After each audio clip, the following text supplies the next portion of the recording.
nominal. The chamber pressure looks good. Toggling up. Roger roll, Atlantic. Water towers, fly! Yes! Echo Delta nominal. Body down, feed off. Bring in, feed off. Off. Yikes. You bet. Concur. We don't need any more of these.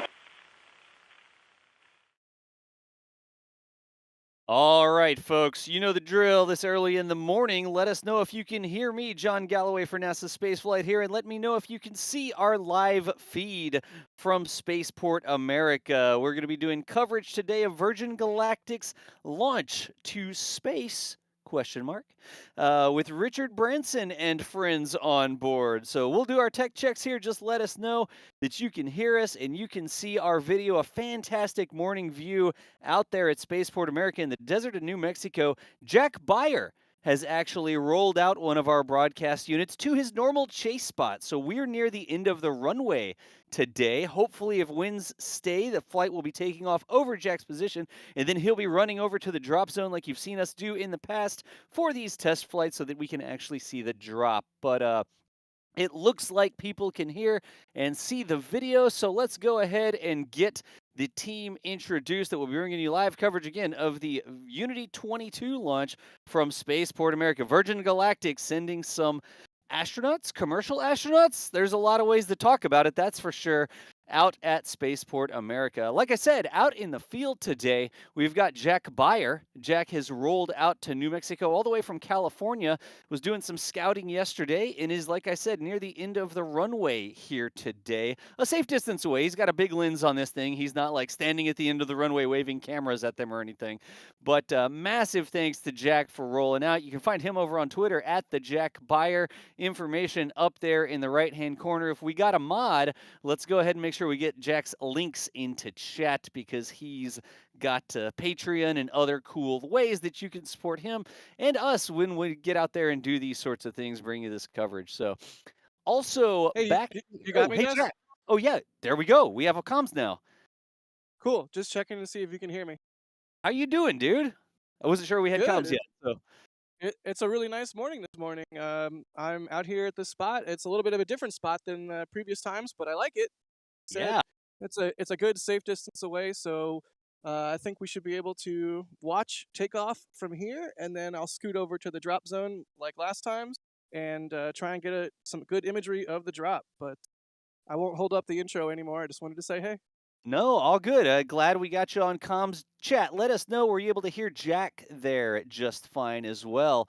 The video quality is looking fantastic. If you think that the video is blurry, it's probably on your end, your internet connection. Make sure you check the settings and set it to full up 1080. It may have auto set to a lower quality, and you can always tell if the words on the overlay are blurry, it ain't us. It's not our video feed. It's on your end. Hey, also joining me back in the studio today, Steve Marr. Steve, what are you up to, dude?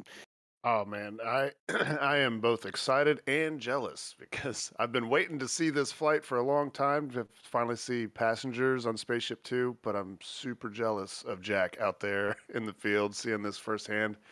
But yeah, man, I'm here and I'm ready to see this thing go.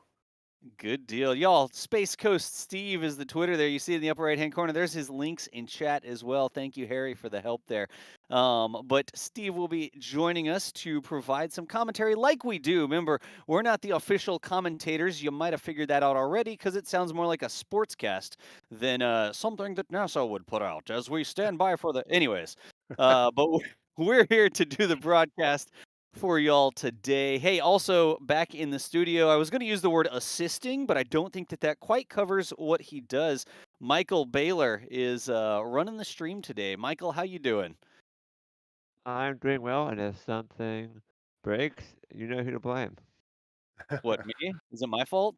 No, it's my fault. It actually depends on what breaks. But Michael is pressing all the buttons here today, and you can find him over at NEXTSpaceflight on Twitter.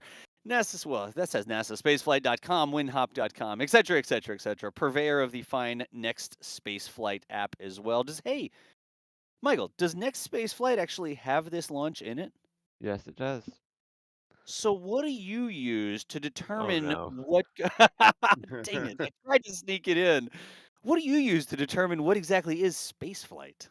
I go by the McDowell line. It is very official. I came up with the name myself, but Jonathan McDowell says that 80 kilometers is scientifically, at least is scientifically has a solid argument. So I'm going with Jonathan McDowell's 80 kilometers is a space flight, which means that today's flight is in fact a space flight. Sorry, Blue Origin. There you go. Well, like you said, folks, you need to trust the science. And our friend Jonathan McDowell has done the math and tried to figure out where space should begin. And from a physical perspective and staying in orbit, he says it should be around 80. So this isn't just a made up line that's a nice round number. That's probably what we'll be doing today. I imagine we're going to get lots of opinions, lots of super chats and questions and stuff like that. Concerning, is it 80 kilometers? Is it 100 kilometers? We'll talk more about that in a bit, but not going to start the day with a 30-minute conversation of what is space. Really, that's a little But too philosophical for the beginning of the stream. but we should start today by simply opening the panel to handle what Dink Jeb just did, please. Aha! Look at this, folks. Like we said, we do these things live, and we're able to do it because of your support. And Michael's telling me to open the panel because Dank Jeb has just done $100 super chat saying win suborbital hop. Quite technically, it is the suborbital hop. Dank Jeb, thank you so much for the $100. We're able to keep these things going. The cameras don't run themselves, the data doesn't pay for itself, and that Land Rover uses a lot of gas, I tell you that much. So Jack getting out there is also very appreciative of the support there. Thank you so much for the $100, Dank Jeb. Longtime member Wow. there that we see hanging out in Discord and stuff like that. There's other Yeah, super chats in the queue as well. Steve, you want to grab a couple of them real quick for us? yeah, I do want to point out though, I just saw in our back channel that the crew is rolling out. So that's a Uh-huh. good sign towards flight today. Of course, just like any space flight, there's weather to consider. There's technical issues. Lots of things can crop up between now and actual launch. I mean, they can take off with the plane, and still not actually drop VSS Unity, and all kinds of stuff can happen. So every little sign that we see that everything's progressing is good. Just like a Falcon 9 or an Atlas 5 or anything. We're looking at these little signs, these telltale signs that are gonna point us towards a launch today.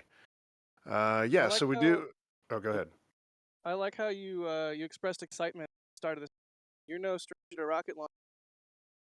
You know, this is going to be a cool one today. It's a human operated rocket, right? There's no really computer in control. It's human. I don't know. Right. I'm excited to see it go. Like, we got all the indications that so far so good. So Yeah. fly a ship in space. It's pretty cool. Like, this isn't even the first time humans have been on this. There've been humans on this every single time it's flown, right?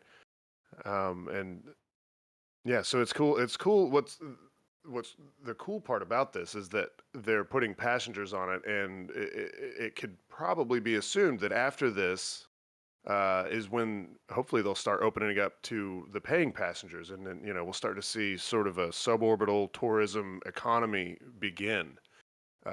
Not that we know when the next flight's going to be or anything like that, uh, but yeah, it's super exciting to see this.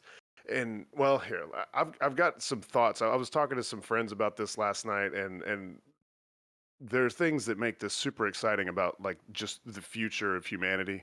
But let's hit these super chats just to thank everybody for popping in and showing some support. We've got Stephen Deem just saying let's go, right? We've got Surfs Up over here, Surfs Up Robotics. Thanks for the awesome coverage. Keep it high and tight. Isn't that a haircut?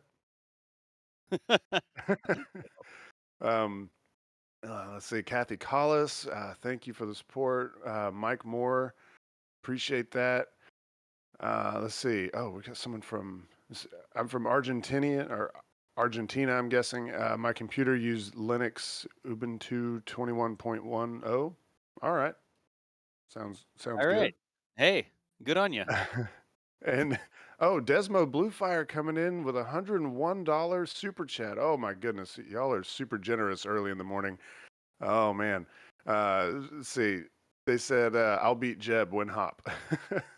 Okay. All right.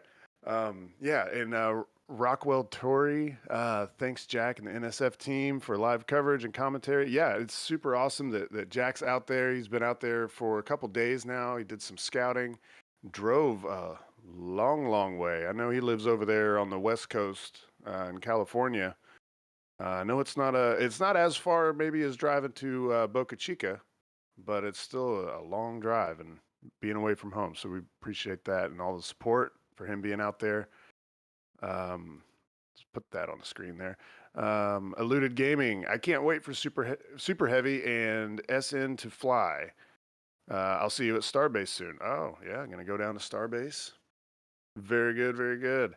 Rough Riders Show. Yes, no stranger to the stream. Coming in to say what height do they drop? Do they do the drop? Yeah, so what altitude do they do the drop? Good morning to all, and P.S. Thanks for the camera help the other day, DOS. Oh, DOS helping hey, out some no friends problem. of the stream. Yeah, do we know what's the altitude that they actually perform the drop at? I think it's around 40 to 50,000, somewhere in that range. So the plane flies up to, so there's the carrier plane and there's the spacecraft, right? And the carrier plane flies up to around, I think, like 45,000 feet. And then they do the drop, and then under rocket power, that hybrid rocket motor on the space plane itself, Unity, that is what carries them the rest of the way up above the 80 kilometers. And I'm mixing my units there. I apologize for that. But 45,000 feet is how many meters? It's about 13.7 kilometers. There we go. Is where they perform the drop. Cool.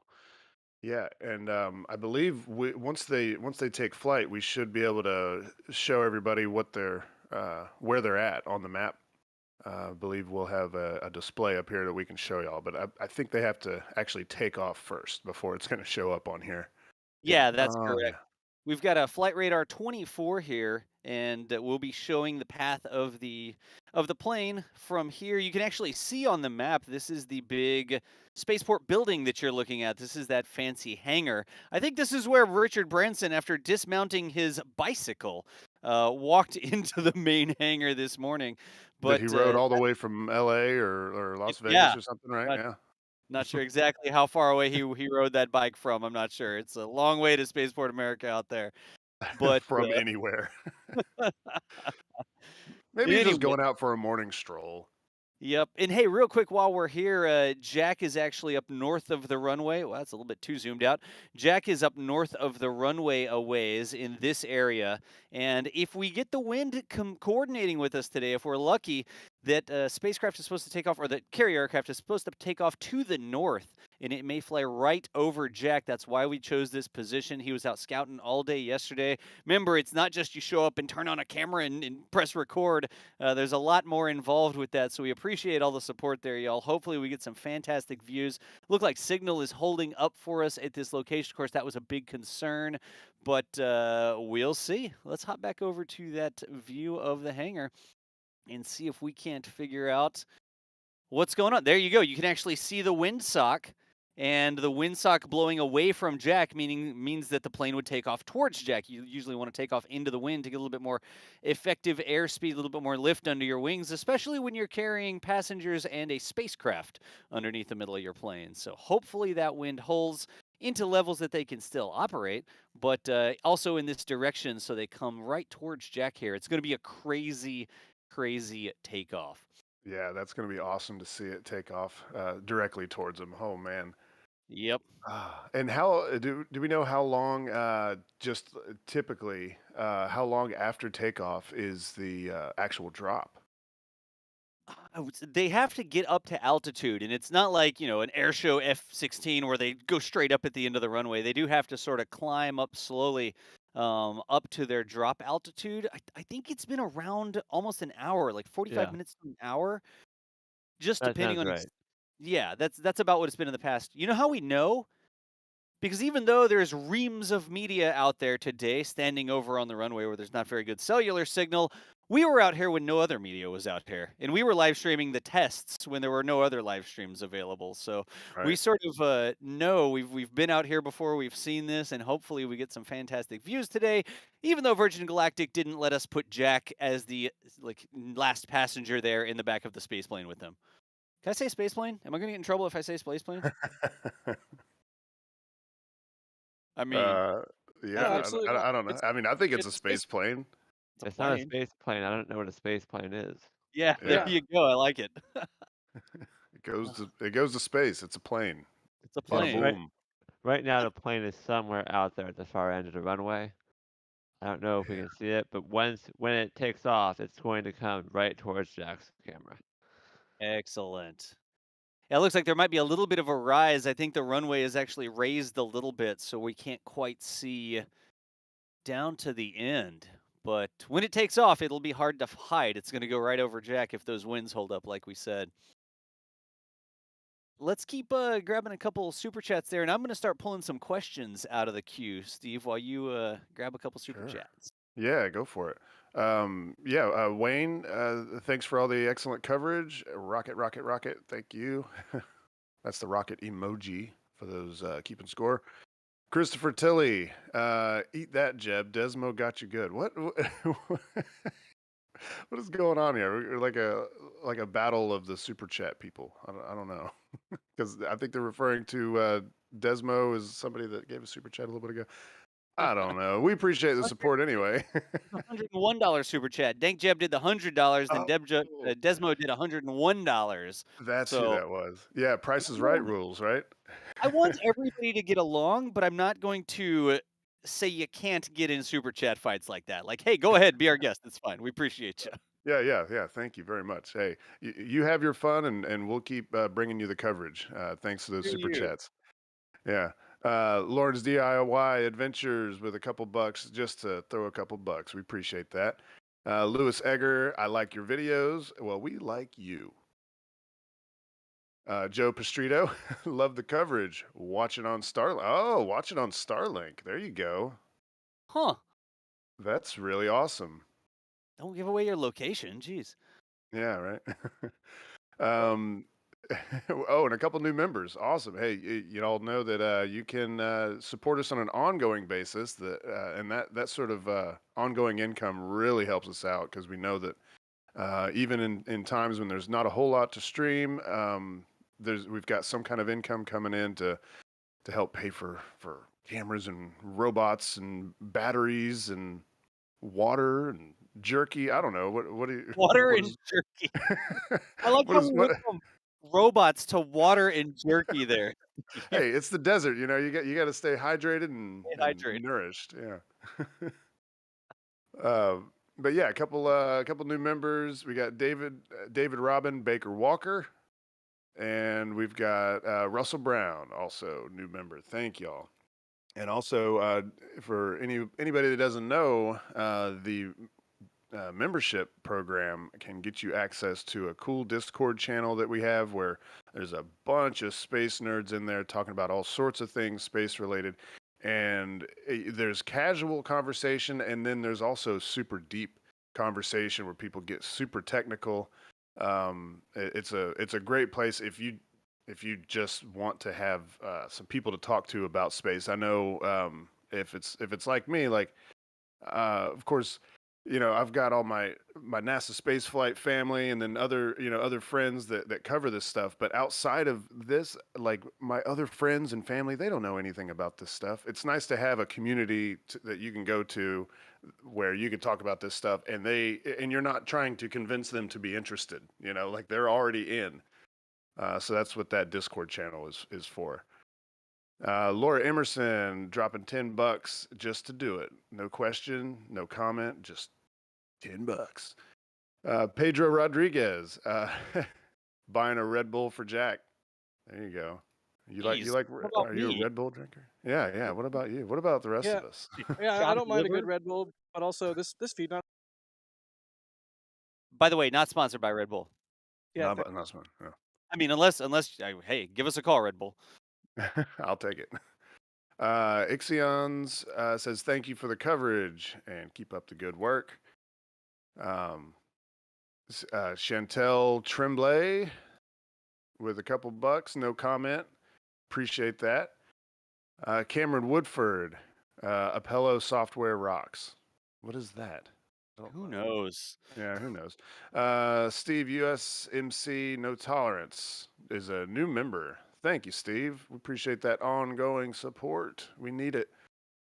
We've got William Toll saying, what are the 4 rods for? What are the 4 rods for? The 4 white rods, yeah. Actually, out in New Mexico, to protect the spacecraft from lightning, they pull it into the hangar. The big hangar there you see is the lightning rod, I would guess. And they don't just leave it sitting out on the pad because they can roll it out and use little tugs like they have at the airport to move them around. It doesn't have to sit out on the launch pad all day long. So I guess the hangar would be the lightning protection system here, or the fact that you're just in New Mexico. That's super funny. It Thank you, was William. actually it was thundering and lightning last night. I was worried the dirt roads around here were going to be mud.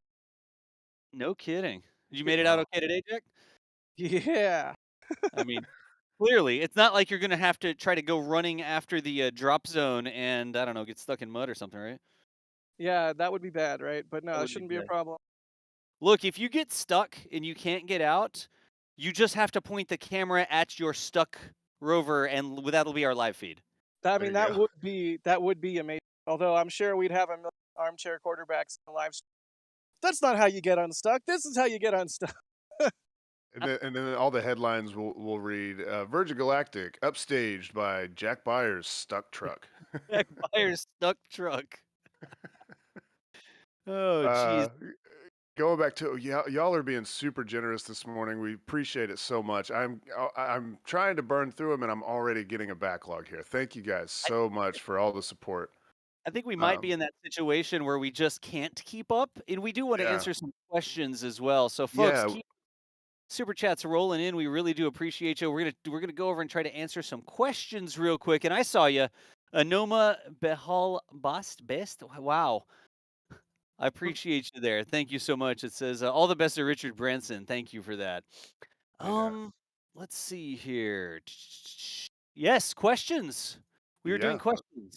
Yeah, let's do it. Yeah, we've got a few queued up. Remember, you don't have to drop a super chat to get a question in. Just hit that at NASASpaceflight with questions, and we have one queue that shows us all of those, and we can add them to our question queue. But let's start with is it Chitra? Oh, go ahead. Yeah, I think I got one I wanted to start with here, and it's the Go ahead, relevant do it. topic that everybody's going to be talking about. Chris Kane said, so von Karman's calculations show is 91 kilometers, but he chose 100 as a memorable round number, so probably spaceflight by any metric. So did I read the paper wrong? I thought von Karman's number was in the 80s, not 91, but there's lots of different ways to calculate it, I guess. If only we knew somebody who might know the answer to that, Jonathan, who doesn't have to super chat at all ever. But either way, I know that von Karman did some calculations, right? And von Karman was a physicist, astrophysicist, whatever you want to call it, who was trying to determine where space should start. And so his original calculations had something to do, and I'm going to bork it, and Jonathan McDowell's in the chat. Please don't get after me too bad. His original calculations had to do with aerodynamic properties. So how high did you have to get up in the atmosphere such that the aerodynamic properties were less important, less effect over the craft, and you were sort of more in space? It was more the orbital dynamics and gravity and your orbital velocity and speed and trajectory that was really the defining factor. And he did these calculations to sort of figure out when can the fact that I have airplane wings or control surfaces or aerodynamic properties on my craft, right? When is that less important than the fact that I'm going a certain speed and direction, right? So he did these calculations and he came up with this number that said, here's where space should sort of start. The number was 83 kilometers. 83 kilometers. Yeah, okay. I didn't think it was 91. I thought that it was in the 80s, in the low 80s there. 83 kilometers was the original calculation for, here your wings are less important than the fact that you're going a certain speed around the planet, right? And so he came up with this number that was 83 kilometers based on the calculations, and said, well, this is sort of where space should start. But then international organizations got a hold of it, and they're like, well, 83, geez, what a tough number to remember. Let's just round it to 100. I may be paraphrasing the story a little bit here, but you get my drift. So all of a sudden people say 100 kilometers is the Kármán line, even though that wasn't even what his calculation was. It's just a nice memorable round number.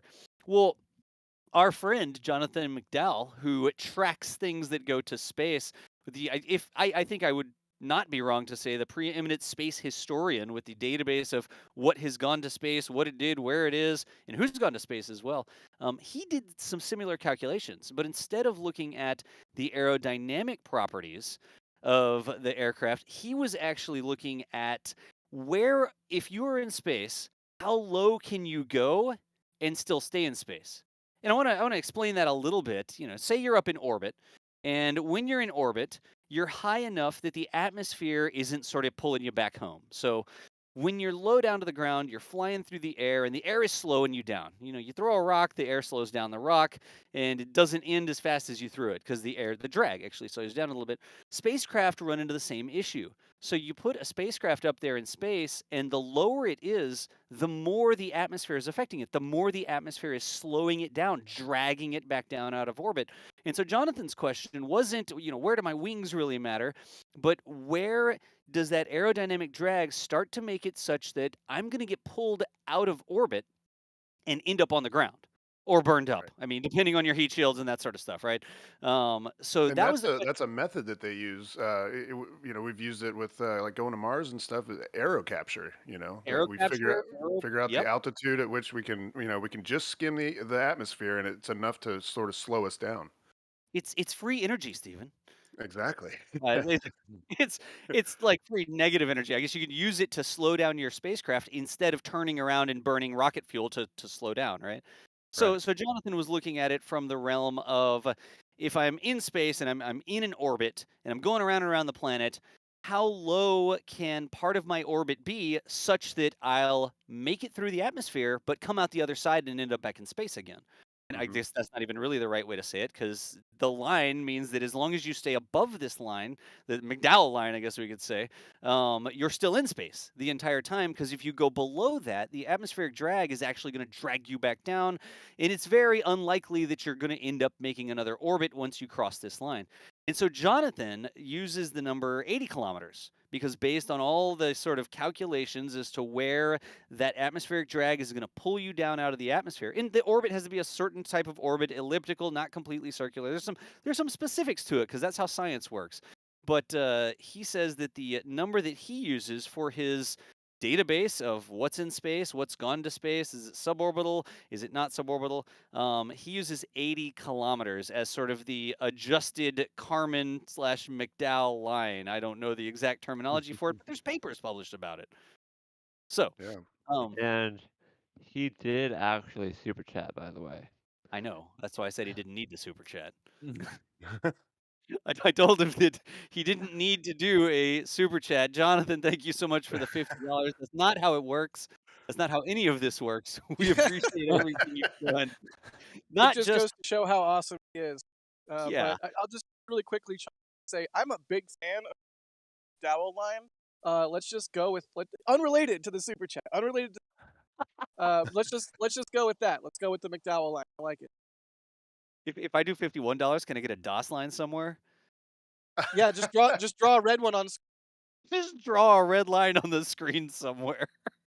This is the DOS line. The DOS line. All right. So we're going to talk about this a few times today. I wanted to sort of get into that discussion. Is it space? Is it not space? Is it 80 kilometers? Is it 100 kilometers? Who calculated what? I will tell you that everybody that's done calculations, whether it's am I going to stay in orbit or are my airplane wings still important, Right. have come up with a number close to 80. Either 80 for Jonathan McDowell there or 83 for Kármán, the original one. 100 was just sort of rounded up. And so as we go through today, we are going to go ahead and use 80 kilometers as that number. And we're not going to get into any big arguments about, oh, who's better, whose spacecraft is more swangier or whatever, because we're going to say that if they make it above 80 kilometers, that is a suborbital space flight. I just wanted to hit that. So let's do this. I think we're going to have a little bit more help with the commentary here. I believe we've been joined by Chris Gebhardt. Chris, do we have you on comms here? You do indeed. Good morning, everyone. Hey, Morning. good morning. Chris is the assistant managing editor for NASA's spaceflight, dialing into the studio from Florida this morning. But Chris, thank you so much for joining us. My pleasure. My pleasure. I hear something spectacular is about to happen from New Mexico. Supposedly, I was actually going to Yeah. ask you if you rode a bike into the office today. I didn't, but I hear Richard Branson did. Richard Branson rode a bike some distance this morning and I, had the I, camera I, I, so waiting to capture it. yeah, I was gonna say, I was like, where's the nearest hotel to Spaceport America, or maybe there are crew quarters at Spaceport America. I Now, don't know. I'm not sure that there are any Richard Branson class hotels within any distance of like a day's drive of Spaceport America. Remember, Spaceport America is definitely way out there. The closest Yes. towns we've got down to the south are what is that? That's Truth or Consequences down to the south. So you've got Elephant Butte, this big lake up to the north. But if you're driving in a car, you're spending 35, 45 minutes to get there via Yeah. vehicle going 65 miles an hour until you get to the part with the cows, and then you have to slow down. But I saw that video of him rolling in on that bike, and I'm like, where did he ride that bike from today? So maybe there's a private house or something nearby that he stayed at overnight. But it's a long Wouldn't way surprise me. from civilization. Sort of a good place to build a spaceport. Yeah, that picture of him and Elon looked like it was in like a luxury house kitchen or something like Yeah. that. Yeah. I've lost the spaceport. I just zoomed out and I lost where the spaceport is. There's a runway. Okay, you can find it with a runway. There we go. All right. So, anyways, Chris, how you feeling today? Are you excited for this? Are you like, oh, geez, rich guy's going to space? Like, what does this mean to you? I am excited for it today. I wish Virgin Galactic the absolute best and safest flight. I am extremely happy to see this flight doing a myriad of things. You have one of the crew members. Let me just pull up their name because I don't want to get this wrong. But you have one of the crew members, in particular, with Sarisha Bandla, who's going to be testing some of the scientific equipment and processes because Virgin Galactic will carry suborbital science experiments on some of these upcoming flights as well. It's those types of things that kind of speak to me, especially in the suborbital realm, in the marrying of scientific exploration and tourism. And you know what? This company has been working on this for so long. Very happy to see it come to fruition for them Yeah. today. I think the only thing I'll venture toward in terms of rich white guys going to space is, you know what? If this were my company, I'd go too. I can't blame Richard Branson for wanting to go. Yeah. Yeah. As long as we're gonna talk about it, I mean, I might as well say, like, who cares if they're rich guys go to space? I understand some of the comments that people make, but the whole point is these are, like you said, their company. They're endorsing their product. They're standing behind the product they are putting out, saying, "Look, it's safe enough that I'll ride it." The thing about rich people Mhm. is they like living because they have good lives. I mean, obviously, everyone has their own problems, their own trials and tribulations. But point being, rich people like living and living with their money, so they're not going to do something grievously killed. So the fact that Jeff Bezos is standing behind the products that they're making, I mean, I'd prefer that rather than them just making a product and saying, "Yeah, it's fine, go ride it. I'm not gonna, but you can." Like Try that's it for me, right? that's the alternative, right? So And- when you frame it like that, like they are a company and they are endorsing their product by saying, "Look, it's safe enough that I am going to fly on. It's ready." That's that's a statement that is being made. It's not just like, "Oh, billionaires with their toys," like that's not the attitude. I Yeah. think this is another thing to say about Richard Branson. This isn't his first rodeo sort of living on the edge. I No. mean, he's done all sorts of different I'm going to say adventurous activities, and that's not even going to sound right. But he's had to be rescued, right, from Yes. various situations where Well, he's out doing some high adventure activity in a hot air balloon or a boat or something like that. And it's not like he just showed up from his cushy office where he's lived his entire life. This is sort of his bag. I mean, going out and doing these things, and certainly the test pilots and everyone that came before him working on this system, that is all the experimental flights. But now he's getting on board this thing. In You want to argue about it, you want to say, oh, space is here or there, or oh wow, I can't afford this. This isn't making space for everyone. Whatever you want to say, you still have still takes a certain amount of gumption to put yourself in a vehicle like this, strap yourself to a rocket that has wings underneath another airplane, and jump to any altitude. So across the board, I mean, the fact that he is boarding this craft and saying, "Yep, they've done a good job. They have made this something that I put my trust in. Let's go ahead and get this done." That is a big statement, I think we can say. it is. I completely agree with all of that. And to your point, Das, there about Richard Branson and the sort of adventurism that's always really been a part of his life. Really, I had completely forgotten about the hot air balloon around the world thing. And that was Right. only 20 years ago, but I had completely forgotten about that. But as soon as I think it was you earlier this week mentioned it, to me or mentioned it in our Discord, and it flooded back all those memories of like, oh, right, he is an adventurer. But yeah. I think I think the other thing is, this particular thing, John Krause is listening to because he just texted me only 20 years ago.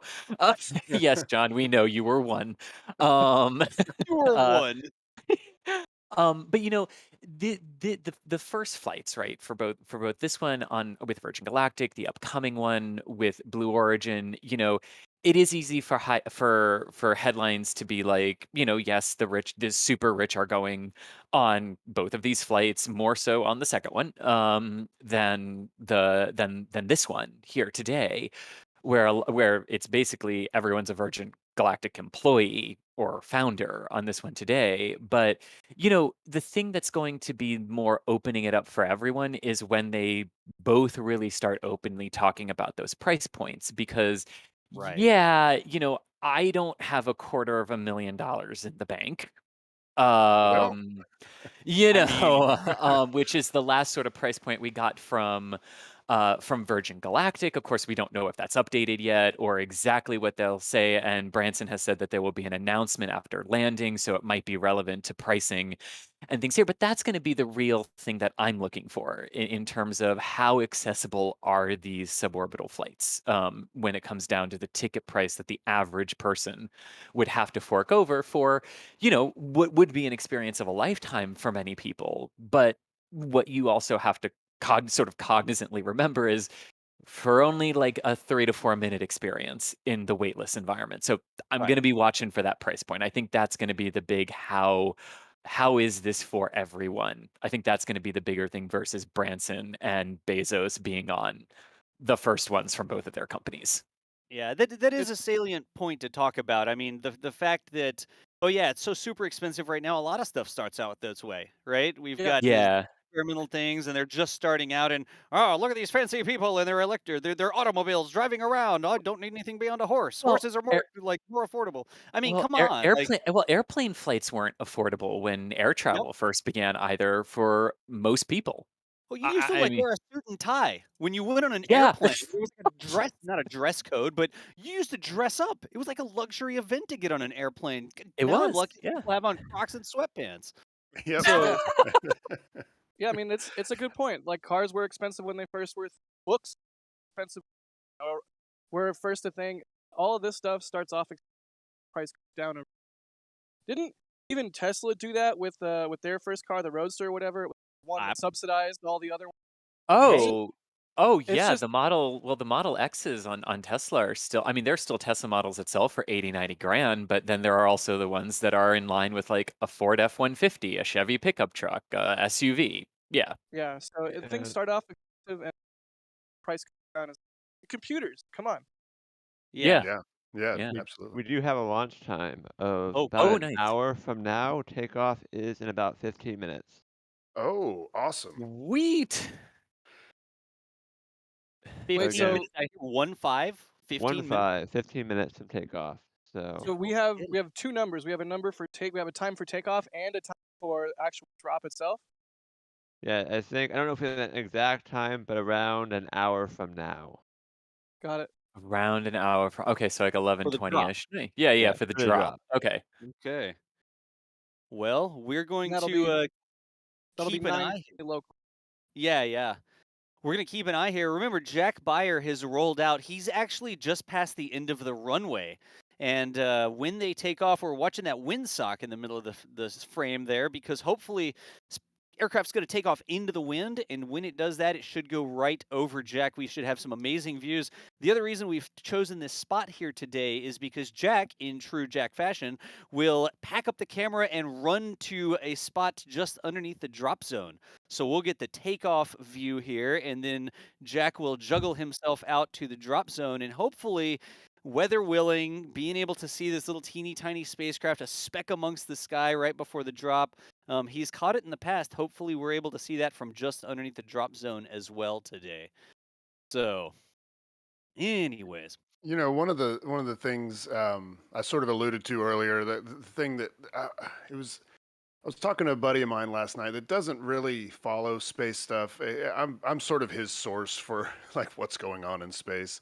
And I was like, you know what's tomorrow is Spaceship Two, Virgin Galactic is going to fly. You know, and I was kind of explaining it to him, trying to remind him what it even was because I probably told him about it years ago. Um, and we got to talking about what it might be like if like the more people that get to fly and do a flight like this, whether it's on New Shepard or on Spaceship Two, or even some of the super rich might be able to go on Crew Dragon.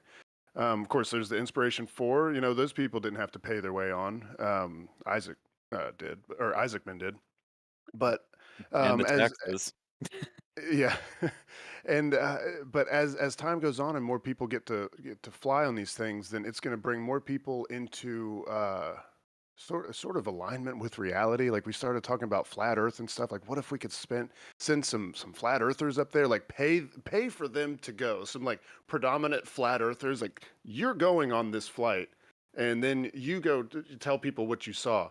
And it's sort of like what the importance is of sort of this moment in time, and it dawned on me like this moment in time is sort of like when humans were first, well, not even humans yet, but they first learned how to bang rocks together, or when humans first figured out how to start a fire and control that fire.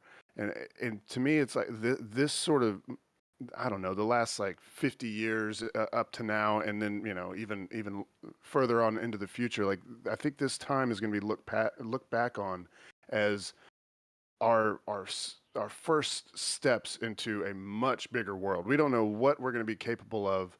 Just like when the early humans figured out fire, we didn't know what we were going to be capable of, and now because we were able to harness fire, we're now able to get off the planet. Well, once we're really good at getting off the planet, what's next? I think that's a great point. Yeah. I want to say don't play into any of the flat earthers long games because I've thought in the past I'm like I'm going to become a flat earther with the hopes that someone would pay to send me to space and I'd be like suckers, I got you. Um, I think that's a long game for some of those flat earth people, but Yeah, but you get anyway, what I'm saying, like yeah. I think not everybody is going to be affected, like have the overview effect and all that from going to space, but some people will, and some very influential people will, and I think that might have a positive impact on our society. Yeah.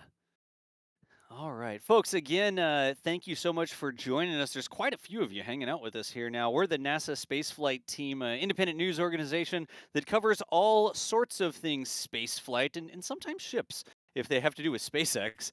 We have a camera live out past the end of the runway at Spaceport America today. Our field camera operator, live stream extraordinaire, Jack Beyer, has rolled out there. And when we see that live view, that's not a recycled feed or anything. That is our own camera. We're also hoping to have live views of not only the takeoff, but the drop as well. But thank you so much for joining us. That's the idea. There you go.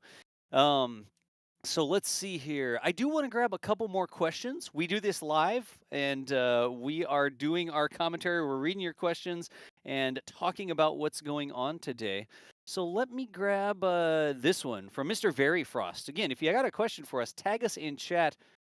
Well, there's a lot of you. I don't think that I can get to all the questions, but Mr. Very Frost asks, "What G will they experience once rocket engine will kick in?" So G is basically how much they'll get pushed back in their seat. If you've ever ridden a roller coaster or something like that, right? And I believe that they get up to around 3.5 Gs max. And that's sort of a maximum number for this vehicle operating. I think usually it's a little bit less than that, but it is definitely going to push you back in your seat. So does anybody know? Oh, geez, like the Yeah. plaid mode, road Oh. Tesla or whatever. Like, how many Oh. Gs does that push you back? I And have heard that it's roughly equivalent for a brief period of time to a space launch. So okay, it gets up there into about the 2 range, mid to upper 2s, is what I've heard. okay, that's a normal For that, rocket yeah. launch, right? Like a Yeah, rocket yeah. launch, you're on the Well, and ground, take off straight up. mhm. Yeah, exactly, exactly. And 3Gs is about what humans can withstand while still having like full complete functionality to still do everything before it becomes like really, really hard to do things. So like on ascent like this, you always on human flights want to limit your G-force accelerations, whether it's orbital or suborbital, to about 3, especially on vehicles like space planes, like the VSS Unity, where the pilots have to are manually controlling it back down to the ground and through its flight envelope. So yeah, but yeah, about the same for a Tesla Plaid mode. So let's see here. That is a good question. So a little bit, what do we say? Around 3.5 Gs is what they would experience, more than a normal launch, especially at takeoff, because those thrust weights are a little bit lower when a rocket takes off going straight up. Here's one from Jesme. This is more of a comment, I guess, but it says Richard started his career making records, and now he's breaking them. Oh. I Oh. I'll ask, Boom. what records are being broken today? um I believe most number of people on a suborbital flight, on a purposefully suborbital flight. Ah, Yes, and actually, I think most number of people on even orbital flights that ended up suborbital, because the only other vehicle that could have tied this would have been shuttle, and it never suborbitally flew. All of its right. flights were upwards to orbit, and the one abort it did have in flight was an abort to orbit. So, I believe it's most number of people on a single suborbital flight for roughly 5-ish minutes. They will add to the 10 people who are currently in space, and we'll have 15. So someone was asking when we'd break the record, and I said if the suborbital flights happen before Inspiration 4, the next orbital human flight, it'll break the record, and it will, for most number of people ever in space at 16 today. There you So yeah, a couple of records being broken today. Whereas Awesome. Jack is going through final camera checkouts. That's what's happening right now. We'll have our view back here shortly. Okay, let's see Right if we on. can't keep getting some of those questions there. Steve, could you grab some more of those questions and you and Chris sort of take it away? Yeah, sure. Let's see. Mark was curious if anyone knew the tail number of the plane so we can track on flight radar or flight aware. I have it. Let's see. Which one would be more appropriate to give? The Spaceship Two or White Knight? Probably for now. It'd Probably be Unity, or well, White Knight for the ascent and initial climb. Yeah, give both. Yeah. Yeah. Okay. Well, here. For Unity, or VSS Unity, it's now get ready to write this down or type it out or whatever. N348 M as in Mary and S as in Starship. It started with an N. N348 MS. And then for the White Knight, the carrier aircraft, it'll be N202VG. And if you plug those into whatever flight tracking software you've got, Of course, you can just keep watching the stream, and we'll show that once it starts showing up on the flight tracker software. Then we'll get you a look at it here on the stream. Yeah, Uh, yeah, but those are definitely. your And yeah. Go ahead. oh no, sorry. Yeah, Go ahead. yeah, yeah. If you just are super eager and you want to have it pulled up on whatever flight radar or flight aware or whatever it is, uh, then yeah, that's what you want to do. Yes, yes, All indeed. right, let's see. Uh, this question here from Stephen Valentine: Are the passengers wearing pressure suits? What do What you know are the about pressure suits? VG suits are not the VG suits are not I think they provide some protection, but I don't believe they're pressure suits. Yeah, they Hang don't on have one helmets second. on or Yeah, anything. they're not pressure suits and there are no helmets. So no, they do not wear pressure suits on this one. No. Okay, there you go.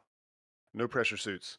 Um, Chitra Jakamar said, "When will VSS Imagine be ready to fly passengers?" I don't Uh, know. I think we've seen sort of pictures of the factory floor. and glide tests this summer is what they've said. But I don't believe they have publicly said when they're aiming to have it flight ready, like for people. Because I imagine they're once they take delivery of these spacecraft, right, they're going to put them through their paces and they're going to do glide tests, they're going to do engine tests, they're going to do some things probably before putting people on its for its very first flight. So Hmm. not overly surprising they'd have a test and checkout, like verification and validation campaign with VSS Imagine after they take delivery of it. Yeah, Or and sorry, yeah, once it arrives, yeah. yeah, and there'll be quite a testing campaign, I'm sure. Um, but yeah, let's see. Going on. Oh, I had one I wanted to get to. Oh yeah, Hayden Talon. We might have some people that are just now joining us, so I do want to hit this. Will there be a launch today? Mhm. Hopefully. If so, when? We just heard that the takeoff would be in 15 minutes, and I think that was like what 13 minutes ago. So takeoff should be fairly soon. Eh, yeah, they're probably getting ready for or headed for headed for takeoff, and then it's usually about 40 to 50 minutes thereafter. Okay. Um, yeah. All right. So there you go. Sorry, 40 to 50 minutes thereafter that VSS Unity would be released from the plane, and that's the launch, is the release from the plane. Okay. Yeah. And that should be roughly 11:20-ish based on a Virgin Galactic tweet from a few minutes ago. 11:20 Eastern time, Eastern time, or sorry, yes, okay. 11:20 Eastern time, 15:20 UTC, Okay. which would be if you're there in New Mexico, that would be 9:20 Mountain time in New Yeah. Mexico. So yeah, you said 11:20, and I assumed you meant Eastern time, and I'm looking at it and I'm like, oh, that's still a couple hours away, because Right. I'm used to watching I'm used to watching Starship, and that's always on Central time, but we are in Mountain time today, y'all. So it's well, if you're not in the Eastern time zone, you don't care that it's 2 hours behind us, but it's actually 6 hours behind UTC. So let's see, the UTC would be 15:20, which is 3:20 p.m. If that helps y'all around the world. Let's see. Taylor Roberts, does Spaceship have a reaction control system? Hmm, that's a good question. Does Unity have a reaction control system? I do not believe so. I believe the way I've not heard of this. No, because it reconfigures its wings when Starship 2 does have RCS thrusters. Yes, hang on. Okay, so Thomas is telling us in our back channel that it does have RCS thrusters. I know it repositions itself once it coasts upward, its wings refold, and it relies a lot on the wing dynamics as it's coming back down Yeah, once it down makes toward. contact with the atmosphere again, yeah. And again, it barely leaves that area of aerodynamic flight control. on this one, right? Because Right. it is primarily an aerodynamic vehicle in this regard. But yes, there you go. Yeah. Yeah, that it is. Yeah. So let's see. Oh, this is a good question. I like this question. Sailing someday, what keeps this ship from crossing 100 kilometers? 'Cause we've got all this talk about, what is space, what's officially acknowledged as space. Um, but some people It's not are saying like, why don't they just go to 100 kilometers? it's not designed to. Right. This was designed as a primarily atmospheric vehicle. And you know, space planes in particular, right? You are going to start relying on balancing that lift versus that drag very, very, very quickly in the upper and tenuous areas of the atmosphere. And you're going to start wanting to maneuver yourself based on your trajectory to make sure that you're staying in alignment with your landing field. Right, because you can't stray more than you can then cross range yourself back to the landing site. And cross range is the ability, like how many miles or kilometers the vehicle can change its ground track to align with the landing site is its cross range capability. This one doesn't have a huge cross range capability, so it can't stray beyond a certain boundary box in flight because the aerodynamics have to be able to guide it back down to the runway. Whereas in the capsule design that Blue Origin has, they just shoot straight up, keep firing that engine until they're going to cross 100 kilometers, and then they shut down the booster engine, they separate the two stages, and then the two stages just fall with gravity basically right back down to where they launch. There's not a lot of downrange movement to the capsule or the booster based on where they land versus where they take off from. I think it's like a couple of kilometers away from the launch site is where they touch down. So it's basically just how they were designed to fly. Right. Yeah. And if you wanted to go that extra little bit, it would take some development, and you'd have to, it would be more delays and stuff, right? Yeah, well, yes, and like this does somewhat go toward the definition of the definitions of the boundary of space, but the U.S. from which Virgin Galactic flies marks that delineation at the 80-kilometer mark.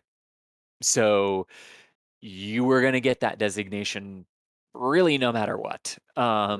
because of the country that you're flying in. And again, it's just you do pop above that line where gravity takes control over aerodynamics, and then you come back down into it very quickly. Right. And see, Galbator 1991 says, will they recycle slash reuse the rocket? Oh, yeah. Oh yes, yes. Well, so in this case, okay, yes, they do recycle. VSS Unity has flown before. Will fly again. Um, so in that regard, yes, if you consider the space plane to be part of the rocket, but yes, part of the engine design um, is reusable as well on these vehicles. In the That's hybrid design, interesting. yes, Chris, I got to ask because it's a hybrid design, right? It's got it like is. nitrous Yes, oxide and a solid component to it, doesn't it? yes, And so, yes. how does this work? Like, do they just pop a new motor in it that's partially fueled and they fill up a tank, or So how part does of it it is work just like that? yeah, so part of it's refilling tanks, part of it's refilling what you can use, part of it is changing out the solid component of it. So the recycle reuse element of it is more what I was focusing on there. Virgin has never actually spoken about in detail about the process of that engine. Um um recycle and reuse. So that's Gotcha. about what we know.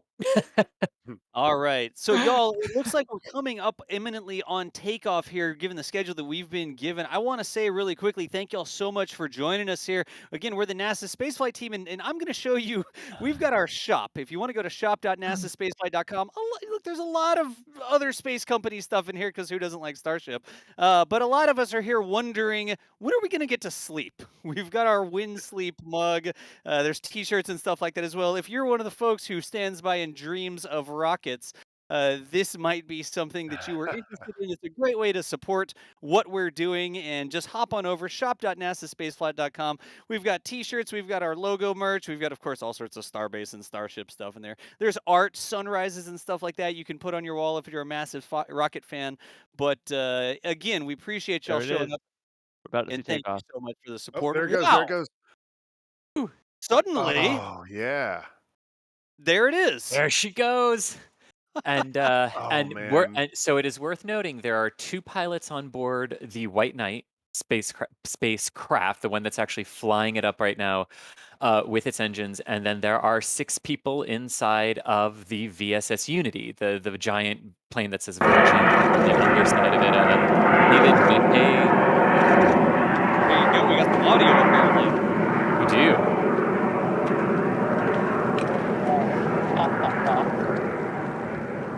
And this is a super tough position for Jack because that plane just went 180 degrees past him. He probably had to move the tripod or some cables or something like that.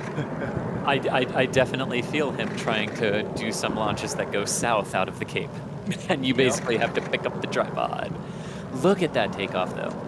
And for reasons I don't know, Virgin Galactic has not shown anything on their screen. They're still on a blank screen. So thank you, Jack. Without Jack rolling out, I don't know how many miles it was. I think it was over 1,000 miles. Without Jack driving all that way, we would not have seen this today. So thank you so much to Jack.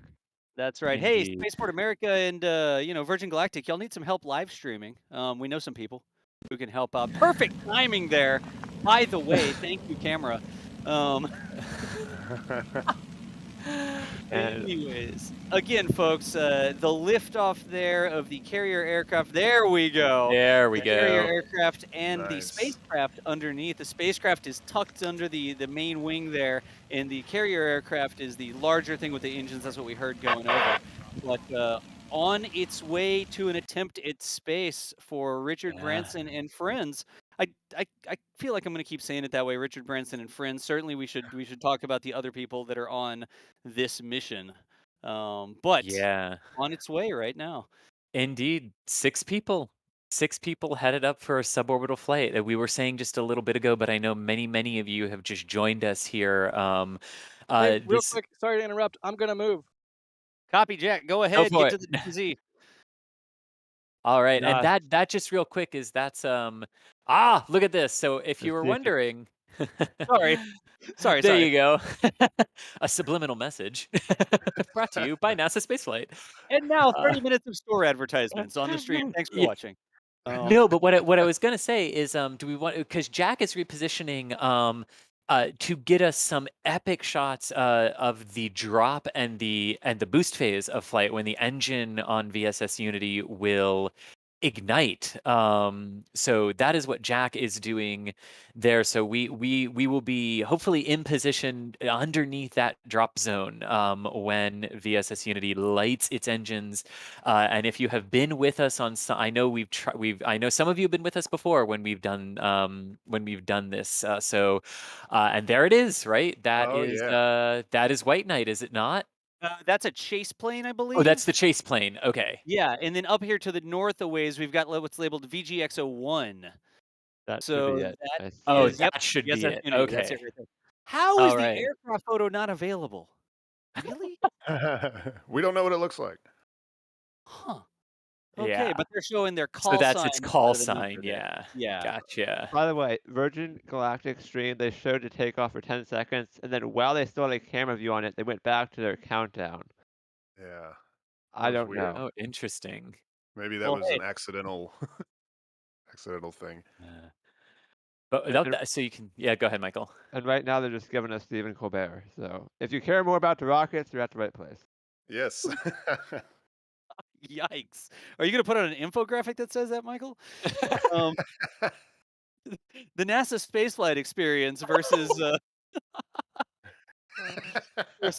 Hey, folks, let's explain what's going on here. Yes. We have swapped over. We have one camera out there. Jack is run and gun today. He's got one camera with our remote broadcast kit. And so while Jack moves, we have swapped over to the Flight Radar 24. Massive thanks to the folks at Flight Radar 24 for the track here.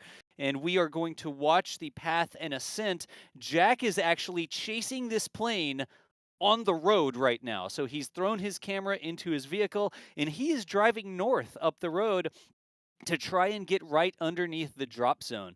So Now, do we're you going to have the Jack tracker? Do you have the the Jack. Jack tracker on? I'm telling you, one of these days I'm gonna put a live camera on his rover, and we're gonna cut to the live feed of like the wheel well of the rover Oh or something yeah. out the end Oh. of the dirt road. You think I'm kidding, Chris? I'm gonna ask for some funding at some point, and No, we're no, gonna no. make that happen.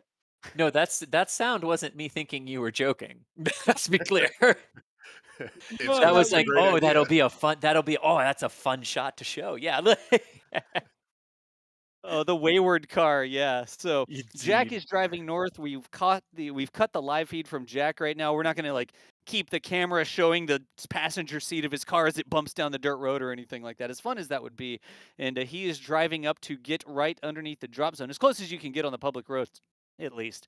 And we'll be watching the track and continuing to answer your questions and read some super chats and stuff like that. Again, thank you all so much for showing up here today, moderators. You know what's coming. You know what I'm going to do, right? Everybody knows what we're going to do. Yeah, yeah. Get ready. Hold on to your hats. Yeah. Brace yourselves. We are absolutely, positively thankful that y'all show up. We're able to share this experience with y'all. And I'm curious, where are you They're already watching? going. There's already people putting it in chat. They know what's happening.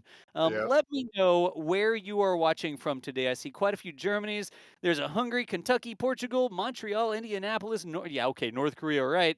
Maybe, I don't know. Israel, we got Norway in there. Worcester. What was that? Belgium, I think I saw. I can't even read these. They're going by so fast. Czech Republic, Florida, Denmark, Taiwan, UK, Atlanta, Georgia. Lived there for a while. Yemen. There's another Orlando, Tampa. I'm just Charlotte. Hey, I'm in Charlotte. Nice. Just all over the world, folks. We are so glad that we are able to bring you live coverage of events like this. I know that we're not the official broadcast. I know that we don't have big name astronauts and TV hosts and stuff like that. But you know something? We got heart. We have heart as we do live commentary here. We hope Oh, that did you. did you What? watch Rocky last night too? Oh, jeez. You got heart, kid. There you go. So Thank you. wherever you're watching from, all over the world, we've put together our own equipment here.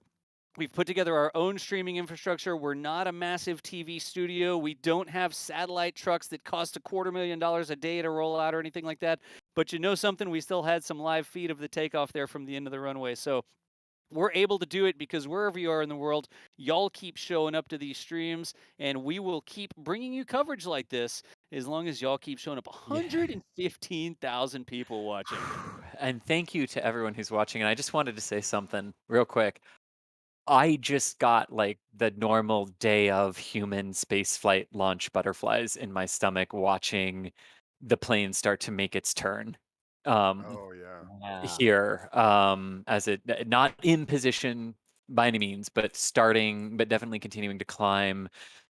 Yeah, I definitely got my Oh, man. human launch day jitters. I Yeah, bet they are 'cause just yeah. having a blast in there, because it's not like if you like go into orbit where they're in there, they got their helmets on and they're pushing buttons and stuff. The pilots are taking care of it up front, but all the passengers in the back, I bet they are just having a blast, laughing, looking out there. I mean, they've already got a great view right now. I mean, They might. They might also, each one of them, this isn't, except for Richard Branson and quote evaluating the customer flight experience, all the others have a job to do on this one. They're all testing something about the flight. So I would imagine it is in some ways very similar in the regard of, what astronauts have said they do on the launch pad as you're running through the final things of it's not necessarily staring at a checklist, but it's just kind of mentally going like,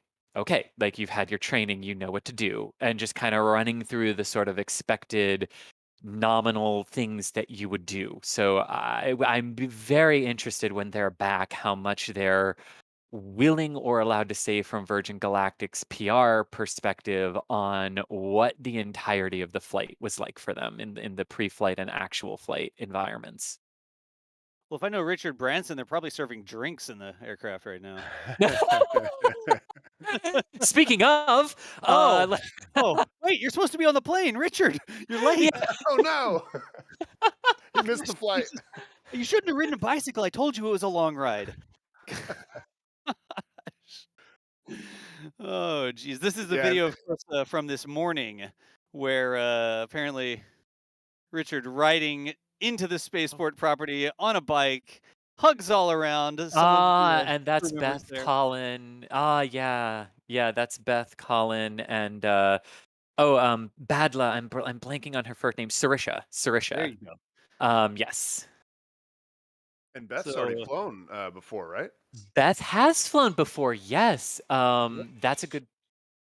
That is a good point. Oh, I'm so sorry. Hang on. Yes, Beth has flown before. She flew back in 2019 on a suborbital flight of VSS Unity back when it flew from the Mojave Air and Spaceport in California. Yeah, so this is her second suborbital flight on board VSS Unity. tell me those are space pens, like special space pens, like Ah, Fisher I space hope pen so. or The something. Fisher I Space really Pen, hope, yes. yeah. Are they I keep signing one like on a my hip log at all book? times. they're Nice. signing a book of everyone who's flying. Oh, that's Oh, a that's cool cool. idea. Yeah. And they get to keep the pen. That's a cool Oh, nice. idea. It's That's like a a cool really idea. expensive Airbnb where it's like, sign in and tell us about your experience. It is. Oh my gosh, it is. And That's then take the pen with you and see if it works when you're in ZRG. yeah. Oh, there you go. That's Oh, the true yes. test. I want a pen live stream camera, like a live camera from the pen the entire time, and it goes up to space and then it still writes. Yeah. And everybody remember, we have Jack in the field. He is repositioning right now. I don't remember. He said it was going to take him a few minutes to get Yeehaw! into position. Oh, he's there. Yeah. That's This again is from not earlier. live. Sorry, this Yeah, is not live. They're not showing a live. replay now of the takeoff. For some reason, don't ask me why. This was a Virgin Galactic thing. They did not show the takeoff live, but that was the replay from earlier. Camera issues, Wow. signal issues, then they scramble to get it on replay. Yeah. I guarantee you. Yeah. But Dawson, Steven, you also talked about the two pilots doing everything. The two pilots who are actually flying and controlling VSS Unity, and they have both flown before as well. Hang on, sorry. Yes, the two pilots here today, David McKay and Mike Masucci, have both flown as well before. So there are three veterans in David, Mike, and Beth, and then three rookies in Colin, Sarisha, and Richard Branson. And when we say the pilots, we're talking about the space plane pilots, right? There's Yes. actually 4 Yes. pilots involved right now. 2 on There the carrier are. aircraft and 2 on the space plane. So remember, this is sort of a 2-plane system where you have the atmospheric plane with the jet engines, just the same sort of engines you'd ride on a commercial flight, and that carrier aircraft is taking them up to around 45,000 feet. What was that? 13? I did it earlier. Something kilometers. And those pilots are flying the regular plane. There's going to be a separation event, a drop. And the spacecraft is going to drop away from the carrier, and then you're going to have 2 aircraft flying independently. The carrier plane will come back down, land on the runway with those pilots, while the space plane continues its jump into space under rocket power. So remember, this is a big team effort to get this into space. It's not like a normal rocket, which is all computer controlled. Yeah. It's programmed, and the rocket flies itself. It's very much human pilots making this happen today, which is not the normal thing in space flight. The rocket And launch is not usually yeah. Yeah, because there was because this is right a piloted flight. It is. A And, double piloted flight because there's 2 yeah, planes. very, very much so. Yeah, and exactly what you said, like not at all like the sort of like, oh, but you could take control if you wanted to. No, this is a very manual flight, and I know and we'll talk about this again as we get closer to the drop because I think what we're thinking now is based on the takeoff time. It's probably a little closer to 9:30 a.m. Mountain Daylight Time for the drop, but again, the drops are. This is the weird thing with air launches, like this particular mission. it's sort of a nebulous 9:30-ish because it could be 9:29, it could be 9:30, it could be 9:31. That doesn't mean there was a delay. These things are all sort of relative because you have to be at very specific points in drop zones, and the plane based on day of winds could be a minute or two late to that Right. little place, or a minute or two early based on tailwinds, headwinds, all of that fun stuff that you experience when flying places, Look at this, are Chris. factors here today. I'm zooming in. I know that it went off the bottom there, but I'm Yeah. zooming in, and they're now showing two different There aircraft. Ah, you go. they are. And So is that Unity there too? That they're I'm showing wondering if that, I can. Yeah, how much can I zoom in and see if I can get that other one? or VGX maybe the 01 and chase plane is just 03. close to it. Hi, that's white. That says White Knight 2. Yeah. Yeah, I Oh, think Unity. you've Other Yes, got VSS one Unity. oh is oh VSS one and oh Unity. three. Yep. Yeah, Yes. 01 is VSS Unity, and now we have White Knight.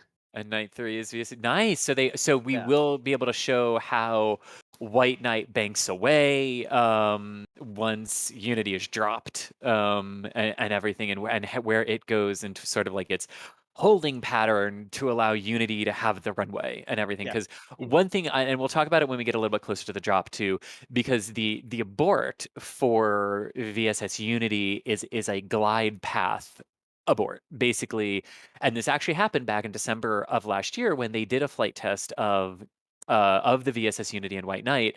White Knight dropped it. The engine started to ignite. There was a problem, and the engine shut down. But Unity was already on the glide path back to Spaceport America. That is the abort that is available to the crew of Unity after they are released.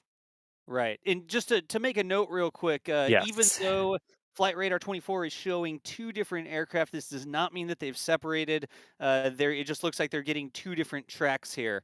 And this does not mean that they've separated or anything like that. If you see something where it looks like they've diverged, that is most likely just updating the data coming back in, and it's not updating at exactly the same time. But VGX01, VSS Unity, and 03 White Knight there, both appearing on Flight Radar. And if you want to track this yourself, I'm going to go ahead and also put this into the chat. Massive thanks again for the Flight Radar folks letting us use this here so that we can show something while Jack is moving, getting information from Jack. He's probably about 10 minutes away from getting the live feed set up from the drop zone as we watch the carrier aircraft and the spacecraft do this big loop. They're going to be turning back to the north, and they're going to go way back up there north of the spaceport where Jack is setting up to get us that live feedback. And then 100,000 of us get to play the game where we help Jack find the plane Yeah. in the sky. Everybody, it's going to be it's so hard to see in the camera viewfinders out there.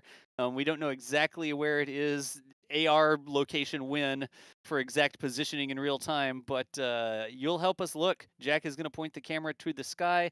Sometimes we'll get lucky. We'll get a nice long contrail pointing right to the carrier aircraft, and that lets us acquire it. But you never know out there in the desert exactly the environment we're going to have today when it's time to look towards the sky just before the drop. And I So think it's worth noting, I'm looking at the info here, and it looks like they're at about 38,000 feet right now. So they're already quite a way. yeah, Is that right? The calibrated altitude? they're getting Hmm. up there. They'll Indeed. do Yep. a big oval. So right now you see them going south. They're going to loop around a lot further north than they previously flew, or at least a bit further north. And then they will do the drop headed south back towards the spaceport. So kind of they'll be in a direct line with the spaceport when they do the drop. Yeah, sometimes you hear this referred to as a racetrack. I don't know if Virgin Galactic uses the term racetrack, but for some of the orbital launchers, right, we'll Mhm. see the carrier aircraft flying a big oval pattern like this, and they sort of line up for the drop, and then they come around again, and they line up for the drop, and they come around again. So I don't know that Virgin Galactic calls this the racetrack, but sometimes you'll hear the term the racetrack. They're flying the racetrack here. And these other two planes that are flying around, what's their purpose? Are these just chase planes here? I These think would the most one that likely be, yeah. Yeah, the one that turned around might be a chase plane. The other one might be the one that's going over the Rio Grande right there might just be a private flight. I'm going to keep it on this track right now, but I Yeah. know the one that's gone north and then turned back around, that may be a chase plane. Here, okay, they're at about 16,000 feet, so they're way below. aircraft type PC-12. What is that? Yeah, not sure. Not Yeah, sure. Yeah. PC-12 aircraft. Looks like just kind of like a puddle jumper. And there we're getting a live view on Ah, board the space plane, as I will call it. I like it. indeed. So You can see on the far right, I think, to be honest, right now on their stream, they have a two box with host on the left, and I'm cropping them out. So that's why this is kind of low resolution. But on the top right, if you look closely, you can see the live altitude. They're at 40,000 feet and climbing. Oh man, this is getting exciting. I know we're still probably 20 minutes away or so, but maybe 30. But this is really getting exciting. yeah. That's just a cool view. Flying over the desert down there in New Mexico with all the terrain, you see clouds off in the distance, you see mountains, and you can really see the mountains because of the shadow when the sun is in various positions. But it's just a lot of nothing out there. And it's a fantastic place for a spaceport, for an experimental spaceport, and hopefully an operational spaceport one day. Or maybe today. I don't know. Is it an operational spaceport for commercial spaceflight starting today? I'm not, or space tourism maybe starting today. Look at that! Wow. Oh, Oh yeah. wow. Yeah. Oh, Again, that's going to be a gorgeous view when that engine. This is on VSS Unity looking back at the engine that will yep. ignite. Yeah. That's going to be that plume. You'll see that big rocket motor plume come out from the back of the spacecraft here. They're going to do the drop. Those two tails on the side, the further tails, those are going to actually go off the top of the screen when they do the drop. And then you'll get this big plume of exhaust when this rocket motor ignites. Again, that hybrid motor is how the space plane does its jump into space. It's hop. It's literally jumping into space. I saw this question in chat, and I think it might make for good clarification for some. Let's see, Skiffits said, "Why is Richard Branson going into space? He's not even an astronaut." Well, So he's we'll about to be. clarify, like, He's right, about to yeah. be. Yeah. Yeah. At what point does someone become an astronaut? Are they an astronaut when they begin their training to go to space? Aha. Astronaut, yes. So astronaut candidate is usually the term we use here. US, Canada, Japan, Europe tends to use astronaut candidate. Russia tends to use cosmonaut candidate or cosmonaut training, um, trainee. But yes, basically there are, and then you'd graduate into astronaut, and there are like two categories. There's the flown astronauts and the unflown astronauts. Is basically how you delineate it, because you can be technically a career astronaut and have never flown in space, Yeah. according to NASA. Chris, I Um, would just say you don't put toast into a toaster. exactly I right. mean, Exactly. bread goes in, Uh, toast comes out. Astronaut candidate goes in, and astronaut comes Astra out of the comes other side out. of the flight here today. I'm just saying.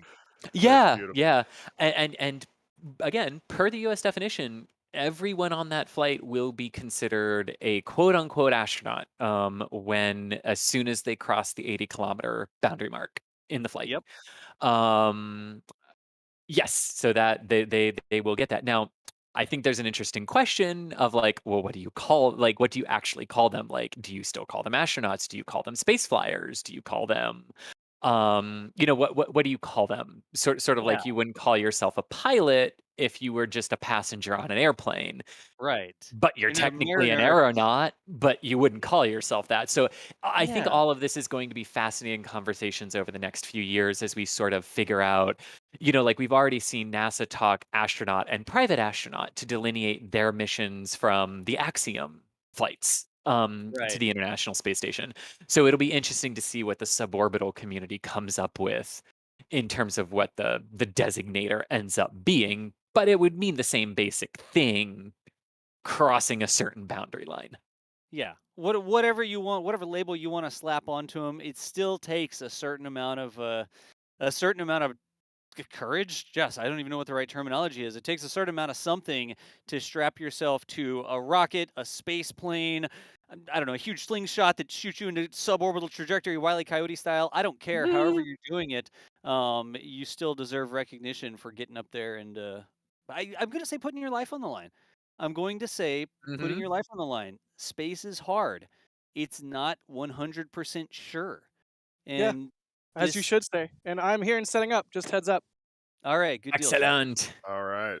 Well, yeah, and Don't want people to forget that. I don't want people to get complacent. I don't want people to think, oh, well, yeah, it's just a roller coaster ride, no big deal. Just being on the spacecraft today is inherently dangerous.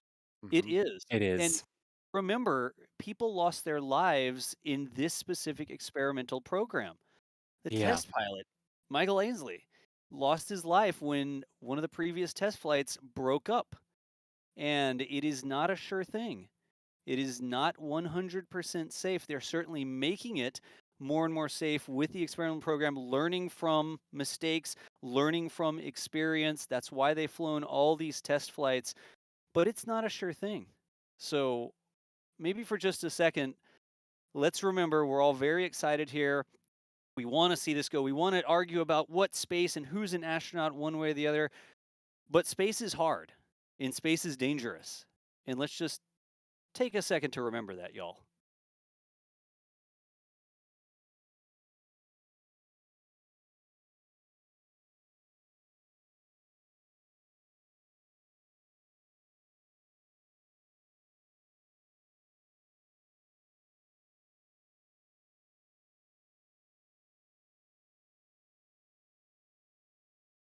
I really don't want to be a big downer or anything like that, but I think it's important to remember the people that have gone before that make things like this possible. So Absolutely. Very much thank so. y'all for Yes. letting me do that there. Space is hard. So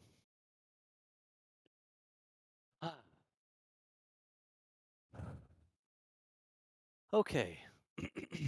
People are asking for the onboard view. Believe me, if I had an onboard view, we'd be using it. Virgin Galactic is not providing an onboard view, but we will have Jack's view here shortly. Yes, indeed, and you can see almost at altitude, 45,000 feet in altitude is the drop altitude. So the plane will reach that altitude, and then it will turn first back toward the east, and then it will turn again back toward the south and align with the runway. You can see Spaceport America there, and the runway just below the greenish part of the where the line sort of begins when flight radar picked it up. You can see the runway right there. The plane will align with that, traveling in a south-southeasterly direction. And if everything is go, that's right near when we would expect VSS Unity to be dropped from the carrier. Um, and then shortly thereafter, almost instantaneously, its engine will ignite and it will begin the boost phase of flight up towards a suborbital flight today. But that's sort of what we're aiming for right now. And again, this isn't a mission that has a really constrained launch window per se. It's not trying to go to the International Space Station. It's not trying to rendezvous with anything. So if they do align with that runway and something isn't quite looking right, or they just want another pass at it before just to double triple check and make sure everything's fine, the plane can circle again, and realign with the runway, and then they can drop then. So if for some reason they weren't to release on the first attempt, it's not necessarily done for today.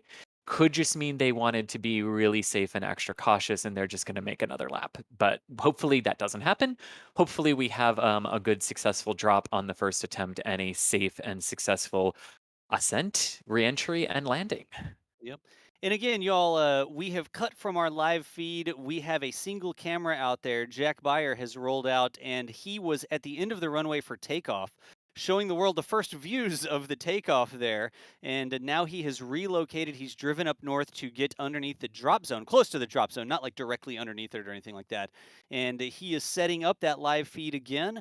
And we are going to be helping him scan the skies here in just a second, looking to acquire visual on the carrier aircraft and the spacecraft, which are still connected together, hoping to turn the top of the racetrack there, that big oval that they're flying, and come back down over Jack's position. We're working on getting that live feed back up, But that is why we're on the Flight Radar 24 track here. Again, you can head on over to flightradar24.com if you want to watch the track. You can click around and stuff, zoom in. I'm just sort of leaving it on this, but I know people are like probably trying to, I don't know, click on my Chrome update button to update my browser or something.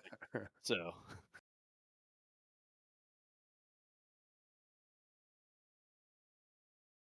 Let's see. Kind of an interesting question, I guess, pertinent. Mattis K wanted to know, would you rather go Virgin Galactic or Blue Origin? And my answer is yes. my answer is yes. That's my answer too. I'd fly on both of them if Oh, given yeah. the chance. Yeah. It's really interesting because it's sort of two different offerings. It's two different experiences. You've got the sort of commercial plane ride that takes you up to a little bit higher than you can go in a normal commercial plane, and then the rocket plane that jumps you into orbit. Or you have the traditional on the pad countdown rocket launch where you go straight up.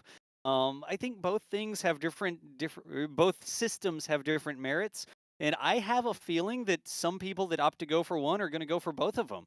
And they'll have the rocket launch strapped in countdown sort of experience with Blue Origin, and they'll have the space plane suborbital hop experience with Virgin Galactic. I would not doubt that we hear about customers that go on both. There's all sorts of technical differences that can be said, and all these things, different safety systems that are involved. Do you have wings? Do you have a capsule and parachutes? Which one of those is better or worse?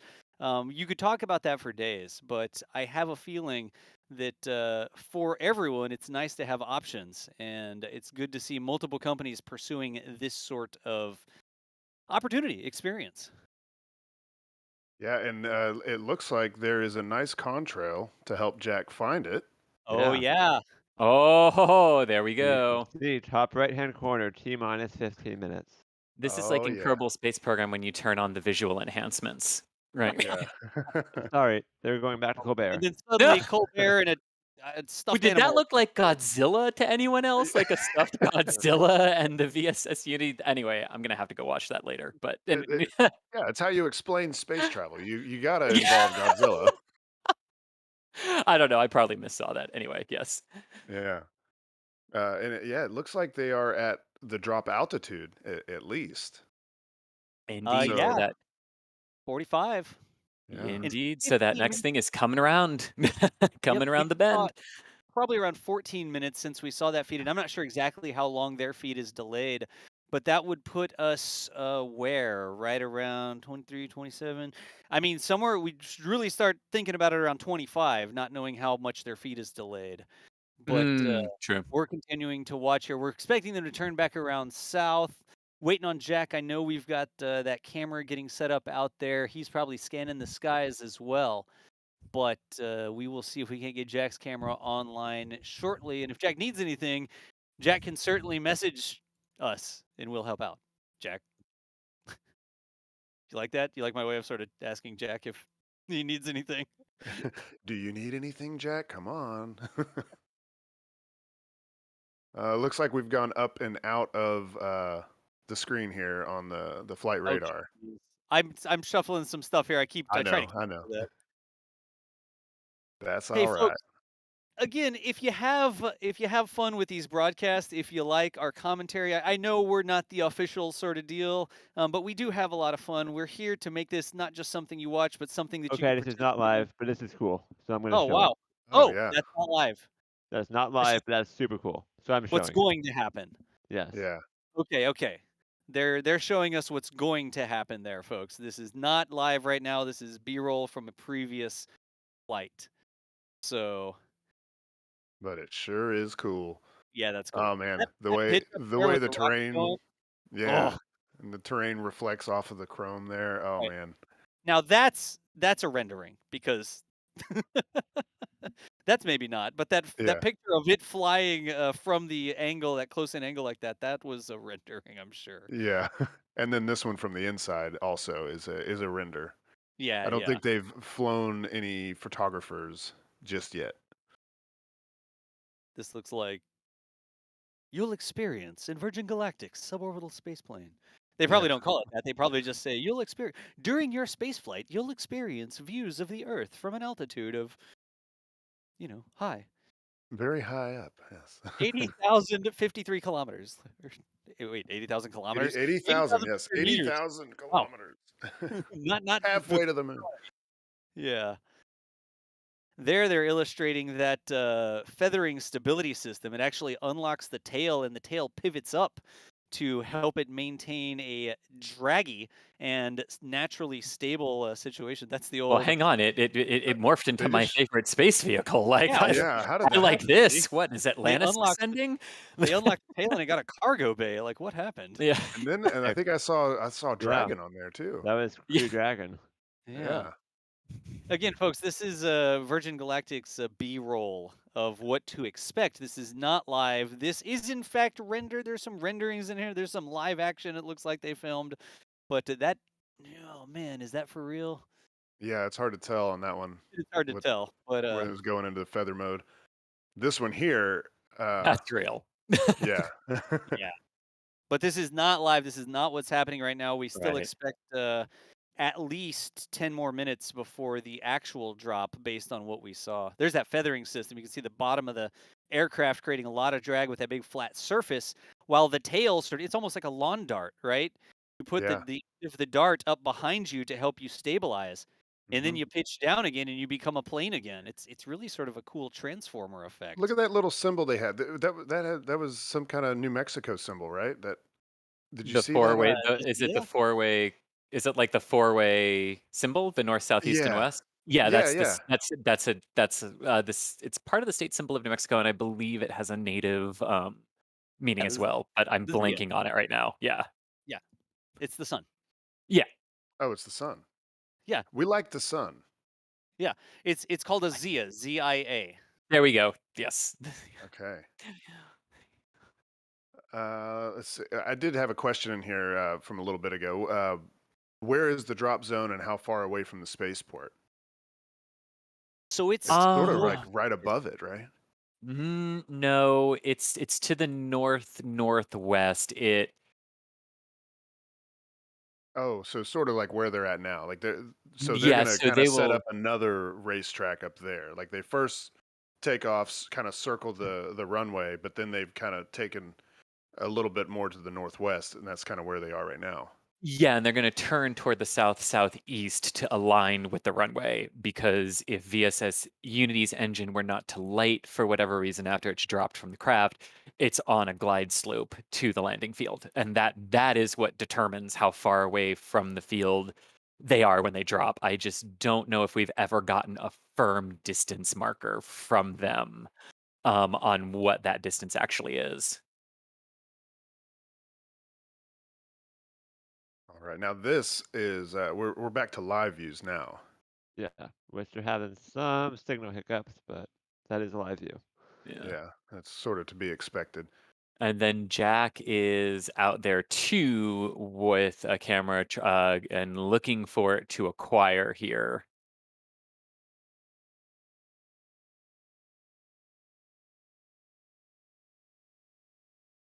All right, I know they're working on that in the back channel there on getting Jack's view up and running. He is in position.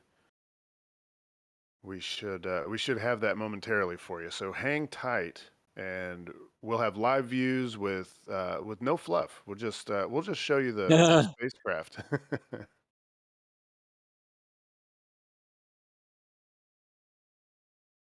I suppose I could run through some of these super chats. We don't want to leave y'all hanging. We really do appreciate your support. Without it, well, I don't think we would have Jack out there in the field.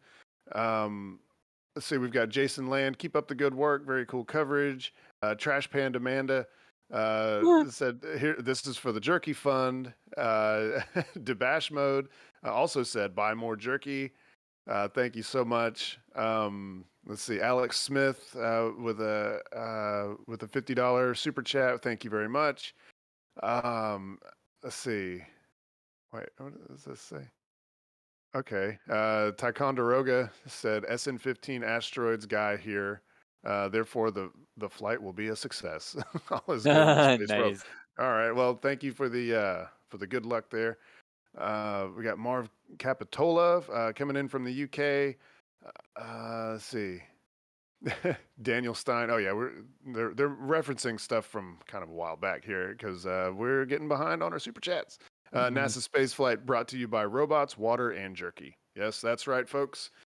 That's all we need is camera, robots, water, and jerky, and then we will be able to continue to bring you great coverage. But those things are not free, and we definitely appreciate your support.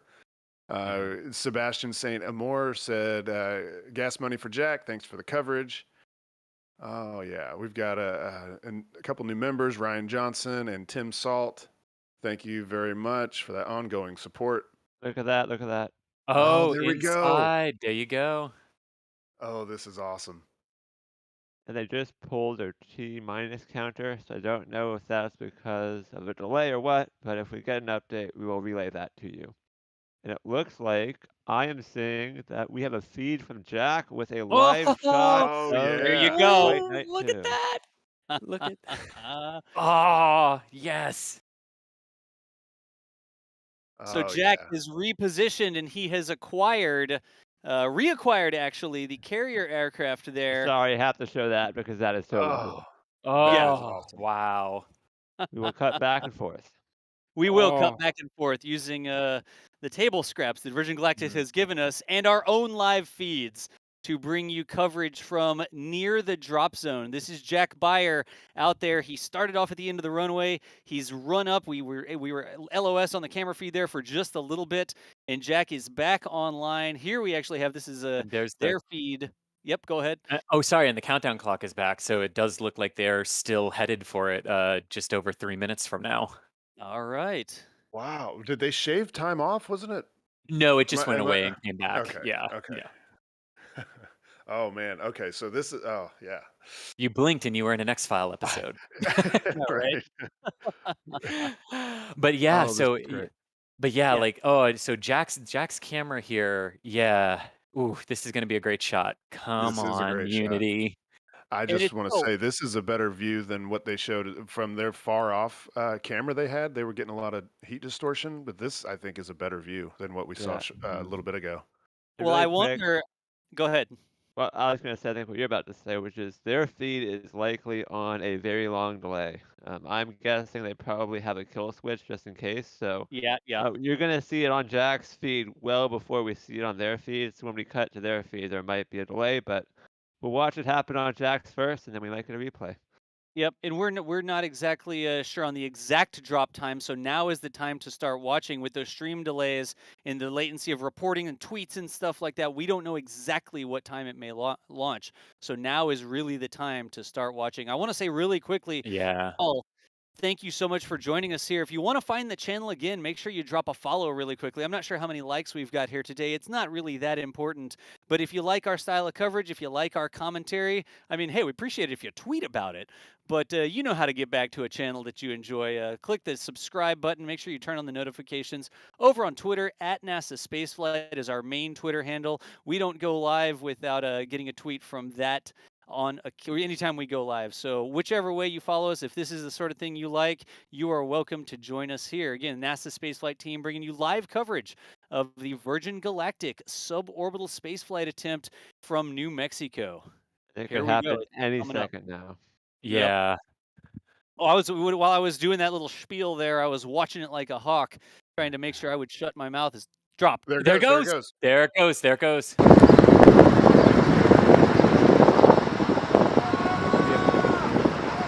This is VSS Unity doing its boost phase.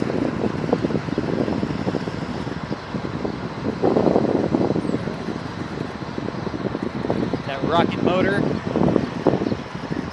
gaining speed. Gonna pitch up here as well and literally jump out of the atmosphere. Look at that plane go. Go, baby. Great track. Yep. Okay, we're going to watch it again. They've not shown it on the Virgin feed, so Yep. we'll watch it one more time. So this is a replay. The Virgin feed is almost Actually, Jack got it back. Jack got it back. this. Look at that. Oh, still- wow. So this is good. So far, it looks like normal ascent, normal operation of the engine. Yep. Nice long burn there. Takes. Oh, there goes. Cut off. There's cut off. Engine cut off. Okay. We'll go back. Virgin has not dropped yet, so we'll get to see it twice. Which is gonna be cool. Yeah. Again, Virgin, thank you for the instant replay here. Their Pull stream my is audio. delayed by Pull my about- audio. I got audio. Pull my audio. Pull my audio. I got audio. We got We it. have your audio. I think that was coming over the Here we audio. go. On Virgin. 10 seconds. Yeah. Here we go. Again, Ooh. the drop has already occurred. We showed it live on our stream, and this is a replay. This is a replay. And it's tough to sync camera, so. Look at that. Oh yeah. God, we were God. talking about. Look at the speed increasing, that rocket engine. Wow. Oh, I am typing their audio, but we're not getting. Trim complete. Unity is pointed directly up and heading to space. Things are looking great. We are 25 seconds into the burn now, approaching Mach 2. There we go. So 95, or it was 85 30 seconds. seconds, Mach after the 2. launch. Everything's looking really good and stable. Again, y'all, this feed Look is at that. significantly delayed. 40 seconds. When you watch a NASA spaceflight feed on one of our 45 cameras, seconds? we've got about 7 seconds shy of live, and Virgin's put about Yeah. a 60-second delay here. 50 seconds, look- approaching Mach 3. Look at There's that. Mach 3. Look at the altitude going up. And Wow. 60 seconds, and that is a full duration burn, folks. There's We are cutoff. headed to space. Oh, Yep. And the man. passengers in the back have been cleared to unstrap. Our predicted apogee is 279,000 feet and climbing. Oh, wow. The pilots man. are now unlocking the 279,000 feather, feet, and 279,000 feet. as soon as they do that, it's going to initiate a backflip for Spaceship Unity. This is normal. We want those windows pointed down towards the Earth to maximize that incredible view. 85 kilometers is the predicted apogee. So feather is coming up now, and the pilots are also enabling the RCS, or Reaction Control System, which we is go. what they'll use to control the attitude of the vehicle while we're outside the atmosphere.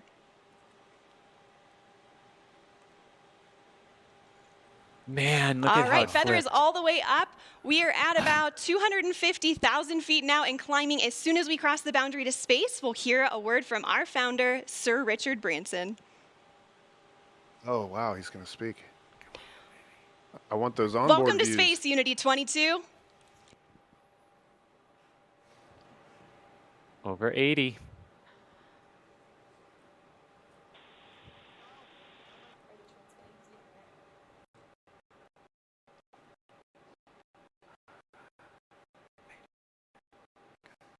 Oh man. Y'all, Jack is actually repositioning again. He got us the drop and the full duration So it doesn't burn sound like there. we're cameras recording things on board today, and we'll be sure to capture his magical words and share them with the world when they're available. We And reached Jack is apogee wow. 282,000 feet. There you go. Remember the Well, day, Richard, to remember descend. where you are, and remember who you shared this with, and remember the name Virgin Galactic, because today, space is virgin territory. And The remember name culmination NASA of a life's Spaceflight if you work, like live more than a streams. half a century since the world toss rejoiced that in in there. and was transformed by humans leaving planet Earth, Sir Richard Branson fulfills his long-held dream of experiencing space with his crew. Congratulations again, Richard, and congratulations also to Sarisha and Colin on becoming astronauts today. And welcome back to space to Dave, Mike, and Beth. Look at that. Yep, there you go. Oh, you can see man. him now? Oh, look. I don't think they even had shoes on. You can actually see the feathering. You So see how we the are on the tail has, re-entry portion of our angled up a flight little bit now, there. and the mission specialists are heading back to their seats. Our training team has worked really hard on this portion of the flight to make it very natural and intuitive for passengers. Now, when we talk about space travel, a lot of people know and expect the boost portion of the flight to be loud and thrilling. But what's interesting is re-entry is also very similar, as supersonic air is flowing over the vehicle in the feathered configuration. Shock waves form on top of the cabin, which are audible to those inside. And for those of you on site watching on the ground, you should be able to hear a double sonic boom as Spaceship Unity once again breaks the sound barrier. Oh, they're Oh, talking wow. to you, Jack. Yeah. Right. Jack breaks the sound barrier trying to get to the landing zone now. Oh, look at these onboard views. Oh yes. That's cool. Oh, wow. And that's the atmosphere making it rock back and forth like that. Uh-huh. So Coming it is back in down contact with the under. atmosphere. Yeah. Still see it coming down. They just passed below Mach 1. And again, we are watching it. It should rotate back into the airplane configuration. I'm going to see if we Mm-hmm. can't tell when that happens. It looks like the tails are still in the feathered configuration right now. And the transformer spacecraft that Virgin Galactic is operating here should turn back into an airplane and come down for a landing on you can really see the tails Oh, you sticking can up see there. it. Yep. Oh, man. Look at that. Again, that's that transformer design that maintains stability while maximizing drag as it plummets back down into the atmosphere. As it gets lower and lower, the atmosphere gets thicker and thicker, and they'll get into a point where they can once again rely on their aerodynamic control surfaces to take back active control of the vehicle. Oh, look at that. Look at that. Look and Oh, how it that's beautiful. falls. Oh my gosh. And I just want to say real quick, because man, like we were so into it when it was happening. They crossed 80 kilometers. They got to about 85 kilometers for about 4 to 5 minutes. 6 people added to the 10 that were in space, and we broke the worldwide record for number of humans in space, and we broke the record for most number of humans on the same suborbital space flight.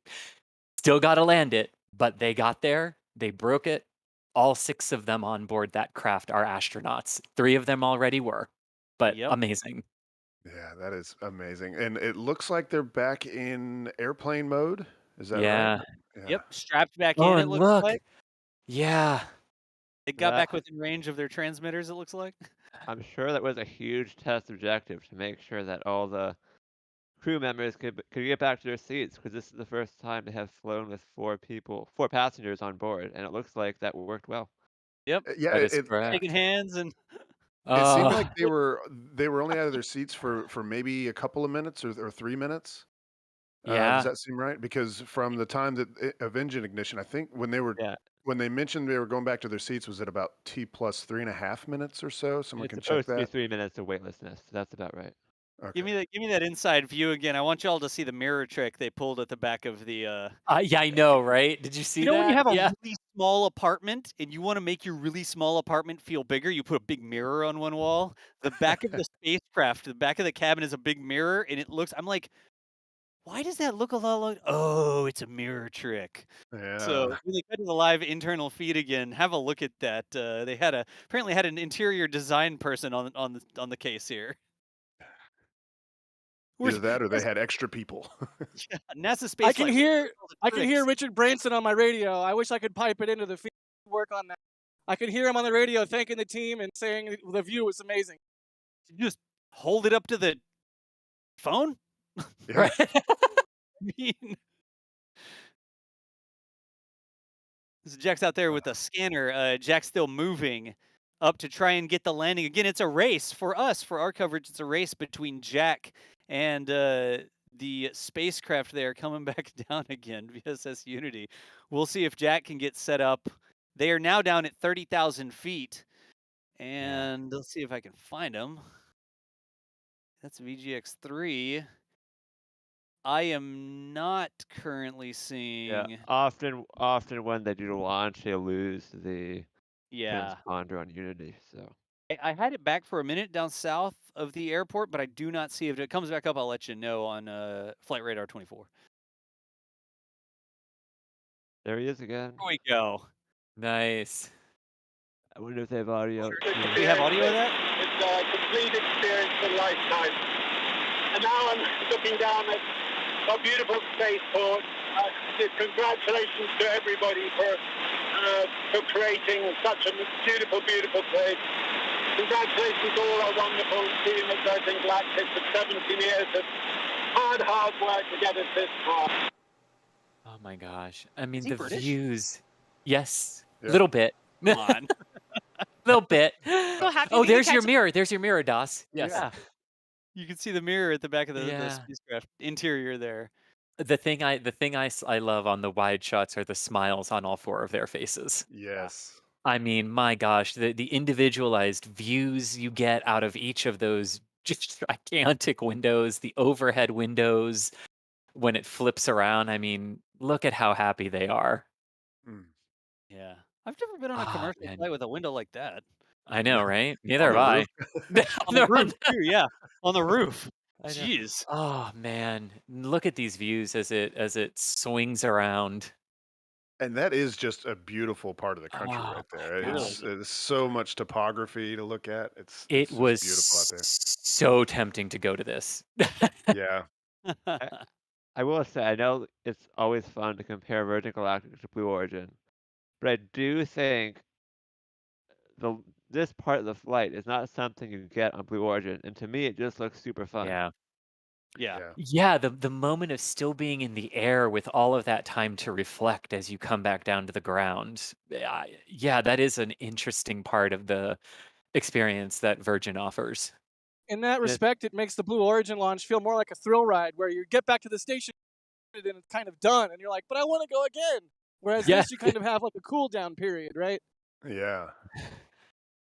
Oh man. Looks like they're on the phone. He's on the phone, yes. Pass it around the phone. Hey, I guess you don't have to put your plane there's no spaceship mode. Ha ha on a Oh, right. on a phone. Ha. Sorry, Captain. I can't do it. There's not a spaceship mode. That's funny.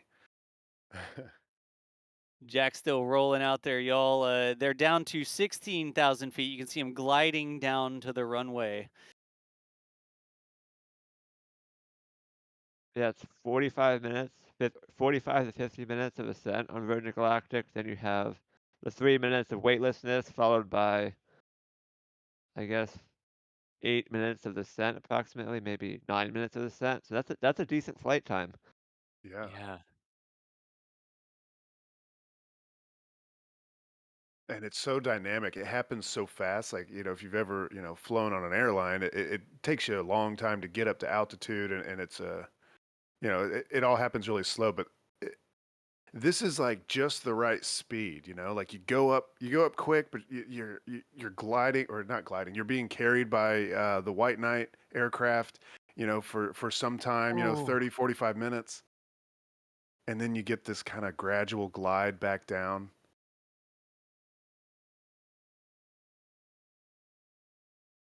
Yes, I think I will ride. Thank you very much. Yeah. I'll take my ticket. I will send whoever my address, and I'll be there. Look at that, getting closer to the ground. I can't see with the contrast there. They've got to be approaching 10,000 feet now. Just sort of circling around, getting lined up. Still going, 250 miles an hour. Look at the chase plane. Oh, on look at the the way. chase Yeah, plane chase at the plane. window. Oh yeah. It's like a stunt plane, it looks like. Yeah.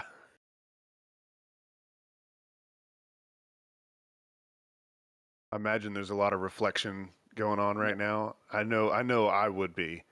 Look at If the I just spaceport saw on the Oh, bottom there's the right. Oh, there you spaceport. go. Yeah. Yeah. Yeah, if There I we go. just saw the curvature of the Earth and experienced the weightlessness, I mean, just imagine what would be going through your mind. For as a space fan, it's like you kind of have an idea of what to expect, but I bet no expectations could match what these people just experienced. Oh man, here. Oh, Oh, it's beautiful. look at the chase Yeah. plane behind it. Oh my gosh, look at Very that cool. swinging around, coming back to align to the field. Present the As we first two used to numbers say of the 10 years magnetic ago, heading of the coming round runway. the So, hack. for example, 34 is 340 degrees on your compass. There you We are go. just about 1,000 feet above the field now and on final. Jack, just record. If you got your camera out, just 500 record. Yeah, I'm here. I don't see it. It must have already landed. Oh, Oh, oh my yeah. God, there it is. Suddenly.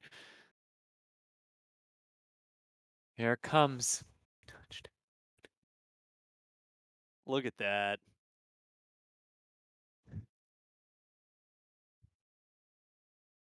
Touchdown. And a Look at that. touchdown. Get that Yeah. nose down. So Clapping smooth. That guys. velocity. And there goes the nose rotation. Little skid. Actually, not a wheel on the front. That's a Little skid. bounce. No, skid, yeah. And all the way out to wheel stop. Back down on the ground. Wow. Under 100 miles an hour now. Spaceport America emergency team standing by there. You saw the fire trucks and stuff go by. All right. Wanna- Well, since I was not able to get visual of landing, I am going to try and move to a spot where I can see the ship on the runway. Copy, Jack. I don't Sounds know good. if you guys want to keep hanging out. Hey, sounds or good if to me, you, Jack. Yeah, go ahead. Yeah. All right. Bye. And right there on the live feed, that is wheel stop. Wow. They have come to a complete stop after a successful flight to space. 15 minutes and 18 seconds. Look at that. And look at the convoy rushing out to meet it. Oh, Yep. space planes. I love space planes.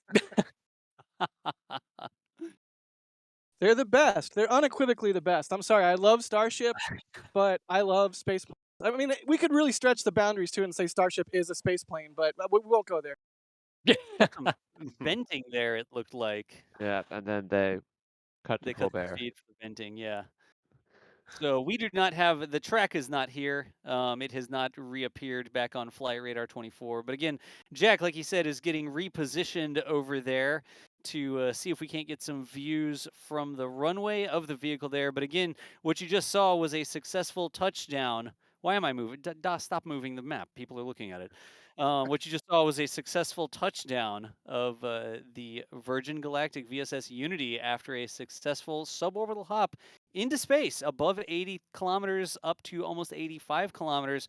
Whether you use Carmen's original calculation or whether you use Jonathan McDowell's calculation as to where space should begin and who is considered a space astronaut, space flyer, spacer, astronaut, person who had the gumption to strap themselves into a contraption that's going to lob them out of the atmosphere, whatever you want to call it, that is what happened here today from Spaceport America out there in New Mexico. I'm Very impressed that they were able to go today. First attempt. They Yeah. were able to pull it off. You know, I mean, we're so used to in space flight, we're so used to scrubs and everything. They just went for it. And I'm They looking did. at the general chat, and we're seeing a lot of congratulations and awesome flights and stuff like that. And we definitely echo that sentiment. This couldn't have gone any better from an outsider's perspective. No. This looks like it went perfectly. Yeah. They almost replicated the commercial flight experience there with the 90-minute delay before takeoff as well. They did. That's true. That's true. which was, I think, didn't they say that was because of weather overnight or Yeah, something like weather that? Yeah. Yeah. letting things clear up some before they brought the space plane out of the hangar and fueling operations and all that sort of stuff. So 90-minute delay this morning, but It gave us a little bit of time to sleep in. I was able to get an extra hour of sleep, and I really appreciated that. y'all, you have to understand that we don't just, turn on the live stream. Okay, it's ready to go. Like, we wake up in advance and we have a lot of preparations that we need to do in order to get the streams ready. Our commentary, the people joining us, answering questions and stuff like that, and all the technical stuff. Jack rolling out with the camera and testing things. It does take an awful lot of work to get these streams going. So again, if you like this sort of coverage, you like what we're doing, you like our No commentary, way. I think we're I'm fun. sorry. Oh yeah. Was that the tow on the back of that Jeep to tow it back? It Pulling it looked with like the it. Yeah. rover, man. Yeah. I like that. But don't forget to follow the channel here, click subscribe, turn on the notifications or whatever. I know you're like, gosh, Das is that guy that keeps doing the store merch plugs. And guys, if he says shop.nasaspaceflight one more time, I don't know what I'm going to do. But we are able to do this because y'all support us. So thank you so much. Whether it's the merch store, whether it's 18 million super chats, I got like 4 pixels of scroll bar here that we're never going to get through. Whether you're just showing up, you're retweeting things we do, you're liking the stream, whatever it is, just thank y'all so much for making it so that we can do this, even though we don't have, I don't know, the budget of Richard Branson. Yeah, and Jack drove all the way from California just so that we could have those shots when Virgin Galactic had their hosts. And without that, we would not have seen takeoff. So everyone, please thank Jack for spending his weekend, a lot of hours, a lot of gas money, and I'm Yep. assuming a hotel money. We will make sure that we use your super chat donations and your store purchases to make sure that Jack is properly taken care of. So thank you Oh, all for the support. 100%. Yeah. Look at this. Do you think they rehearsed this? You think they had like a stand-in vehicle and they're like, all right, now all the black rovers are gonna drive around the right-hand side. Oh, the number of times they've probably practiced this, yeah. Yeah. Oh yeah. So And Oh, again, wow. somebody in chat was asking where the doors are, so we're about to find out. Yes, exactly, exactly. Oh, sorry, I probably blew a lot of earphones out on that one.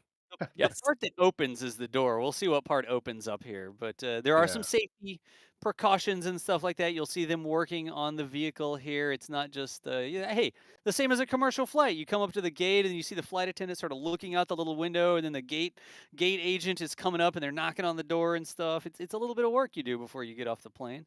A little bit more work when your plane has just come back from space. There's the door.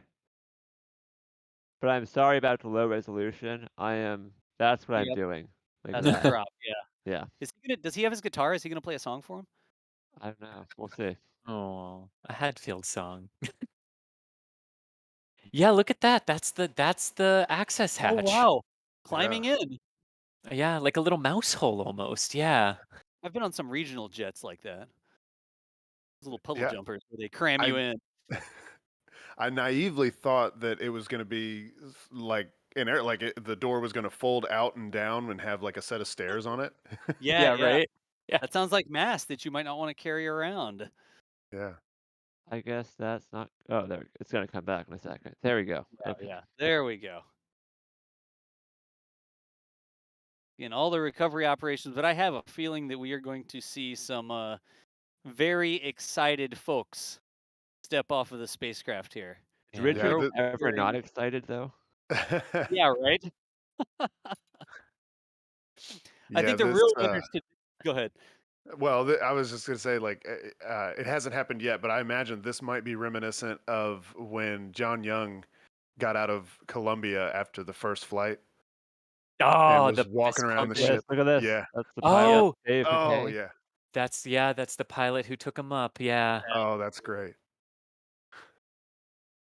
Ah, that's amazing. Hey, Steven, you had something regarding like a timing coincidence, right? Yeah. Yeah. Well, somebody, it was just something in chat that I saw, and I'm not sure how true it is. I was trying to get some fact checking in the back Oh, channel. we did for you. Okay.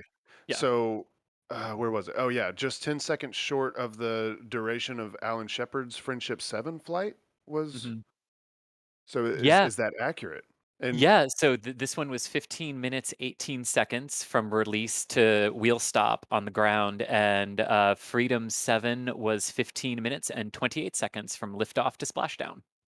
Interesting. wow. You got to discount the carrier aircraft there. Which we did. It's 15 yeah. minutes from release Right. release from White Knight to wheel stop on the runway. Yes.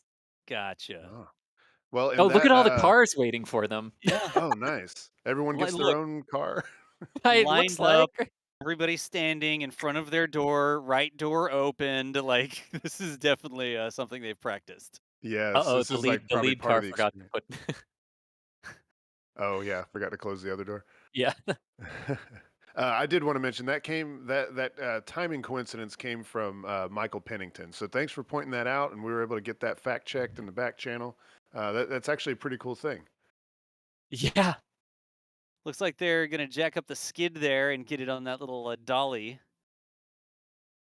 Imagine there's like a system in place to, because again, no wheel on the front landing gear. It's literally a little like a ski that touches down on the runway, and it's got a specific material that doesn't dig a huge hole in the runway. You wouldn't want your spacecraft to pole vault after coming back from space by sticking the skid in the runway. But they have that little dolly, and I think they're going to back that other vehicle up and actually pull it back to the hangar. I said a tug earlier. I guess this is a fancy tug. You know, I saw a question in the chat. Could they use this system to transport people around the world like Starship wants to do? You could travel some distance, but I don't. You can't go around the world in Spaceship Two, but you could maybe cross state lines or something? Could they use this? Could they land at some other airport in the future once they get this down and it's sort of regular? I I think mean, they're yeah, planning though, like long-term vision is a hypersonic transport vehicle, I think. So it is Yeah. something on their radar to use this as like an Earth-to-Earth transportation system where you take off from New Mexico, you light your rocket motor, and you land in London or something like that. you would need a much larger vehicle Yeah, for for that. sure. The amount of energy in this small spacecraft, I think you would probably have trouble getting like into the next state over. If you Yeah. drop Yeah. from Spaceport America, I mean, you're Yeah. sort of on the eastern side of I-25 there, but it just doesn't have that much energy. It's enough to jump you up out of the atmosphere, but it's not enough to like get you to Houston from. Whoa! What the? Well, the buffer got caught up. Yeah. Is that what they just did? That, Like, okay, we can go to live views now. once Suddenly, fast forward. once you're out of the atmosphere though, and there's no more drag, it's not a little bit more oomph. This goes a long way once you're out of the atmosphere. So it will have to be a much bigger craft for sure, but it's not totally unfeasible. Right. And with the success of the Spaceship Two program, you could see them moving on and starting to develop another spacecraft that could go farther. Not that we Yep. So we got an know that update. they have started, but what do you got? I don't know if you Jack, got me, but we have an update. They're not letting anybody even down the road or near the gate of the spaceport because there's too much hazardous material around. I guess Richard Branson might be a little bit hazardous because I was out there last time at the same exact time as I don't know why they want to choke people off seeing the thing that just went to space safe distance, but so be it. that's There's not cool. there's So also a whole lot of people without hazmat suits around the vehicle right now yeah. and in it. Right. So yeah. Yeah, and I've also And been next to a landed Starship multiple times, which I find amusing. So, is what it is. and Yeah. right If you've ever seen one of the X-37s come back from space, you know when there's a lot of hazardous material left Yeah. around the spacecraft. You can see the hazmat suits and safety equipment that people are wearing. So I'm going to call out a little bit of bupkis there, not allowing Jack to get into a position where he can actually see the spacecraft on the runway. We would have to go up that road to the spaceport there, but it sounds like he is not being allowed to go up the runway because of supposed hazardous material that the rest of the coverage does not seem to back up. yeah. Hmm. Hmm. Yeah, Maybe in like the tell me it's future. closed. That's fine. If you're gonna close it, just tell me, hey, it's closed right now. Yeah. Don't lie to me. Don't Yeah. lie to the Just say, public hey, and say it's there's closed. hazardous material because when you start saying things like that, you might start scaring people, away from being Yeah. interested in rockets or even Yeah. from wanting to fly on it. It's not hazardous. And maybe I Next. don't know what I'm talking about. I obviously don't know. I don't work for Virgin. Like you said, there's people around the thing right now. I've been out here at the guard gate after a landing. It's totally fine, but is what it is. Next. I'll stop Jack. complaining. Jack, if anybody holds up one of those silver space pins and it flashes, and then you hear a story about swamp gas reflecting off Venus, we'll know what's going on. We got your back, okay? Oh, that No, or just actually, it was light reflecting off Venus through swamp gas. But yeah, close enough. Oh. They had to go look for change it because of the different swamp gas environment at Spaceport America. is the or just go look for pieces of aluminum wrapped around balsa wood. Thank you. Oh, I'm hey, glad look, someone got that. Scott Manley in chat is telling us that the hazardous material is nitrous oxide because they don't want people getting silly. Oh. Apparently, Jack would be out there checking in with a chipmunk voice. Yeah. Due Yeah. to the hazardous nitrous oxide, which can also be found in whippets, I believe. Um, I think it makes your voice deep, not high. wait, what? Right? Nitrous Nitrous oxide? oxide? Doesn't Wait, it? what? Doesn't make you go sound like this. Now, Steve, Um, I don't know from experience, but if I Googled this, I'm pretty sure it makes your voice sound like a It chipmunk. does high. Oh, it does do like the No. helium thing. Am I missing it up with helium? Yeah, helium makes your voice high. I don't know. I'm I don't picturing know. I've like never. Will Ferrell in Old School going, "You crazy." Okay, Oh, wait, yes. never Wait, tried. wait. It's helium makes your voice high. Chat's helping us out. Nitrous oxide makes your voice. Wait. okay, now there's people. Nitrous lowers it, helium higher it, but nitrous oxide is also laughing gas. I think was Right. joke. Yeah, that was the joke. Yeah. Okay. All right. Anyways, in any event, Jack can't approach, so we have to cut back to flight radar. Did the carrier aircraft already land? I didn't see it I don't think actually. so, no. I think they have to clear the runway. Yeah, VGX-03 is actually still circling Yeah. the airport right now. I'll zoom that out and get that track, but the runway's not clear, so it couldn't have landed. They need to get the spacecraft off the runway before they can actually have the carrier aircraft have a nice long clear runway to land on. Which would How explain long? why the tow thing is why the tow vehicle is right there, Yeah, Right. as trying number to do one it of the quick. landing convoy. Yeah. Yeah, go this loop. You could imagine this being maybe they're going to turn and come in for the land. I don't know. That might be too soon. Mhm. Just kind Although of judging off their speed. yeah, and like I'm sure if they needed to, there are contingency airports that it could go to if it ended up being a longer wait than they'd want to keep it up for to save fuel and Yeah, everything. yeah. Um, Yeah. And I'm gonna clarify real quick. Some people are saying, well, of course Jack can't go on the runway. Jack was not attempting to get onto the runway. He wasn't attempting to oh, run up right. and park next to the spacecraft or anything like that. He still would have been outside the gate, outside the fence, way away from everything. I just want Yeah, to make at sure that the guard gate there is a display spaceship, Spaceship 2. Well, I forget yep, what the name of that is, but it's like, the equivalent of the Space Shuttle Enterprise. It's not actually a flight vehicle, but right. it's a representative mock-up, and it's a nice little display they have there for the public.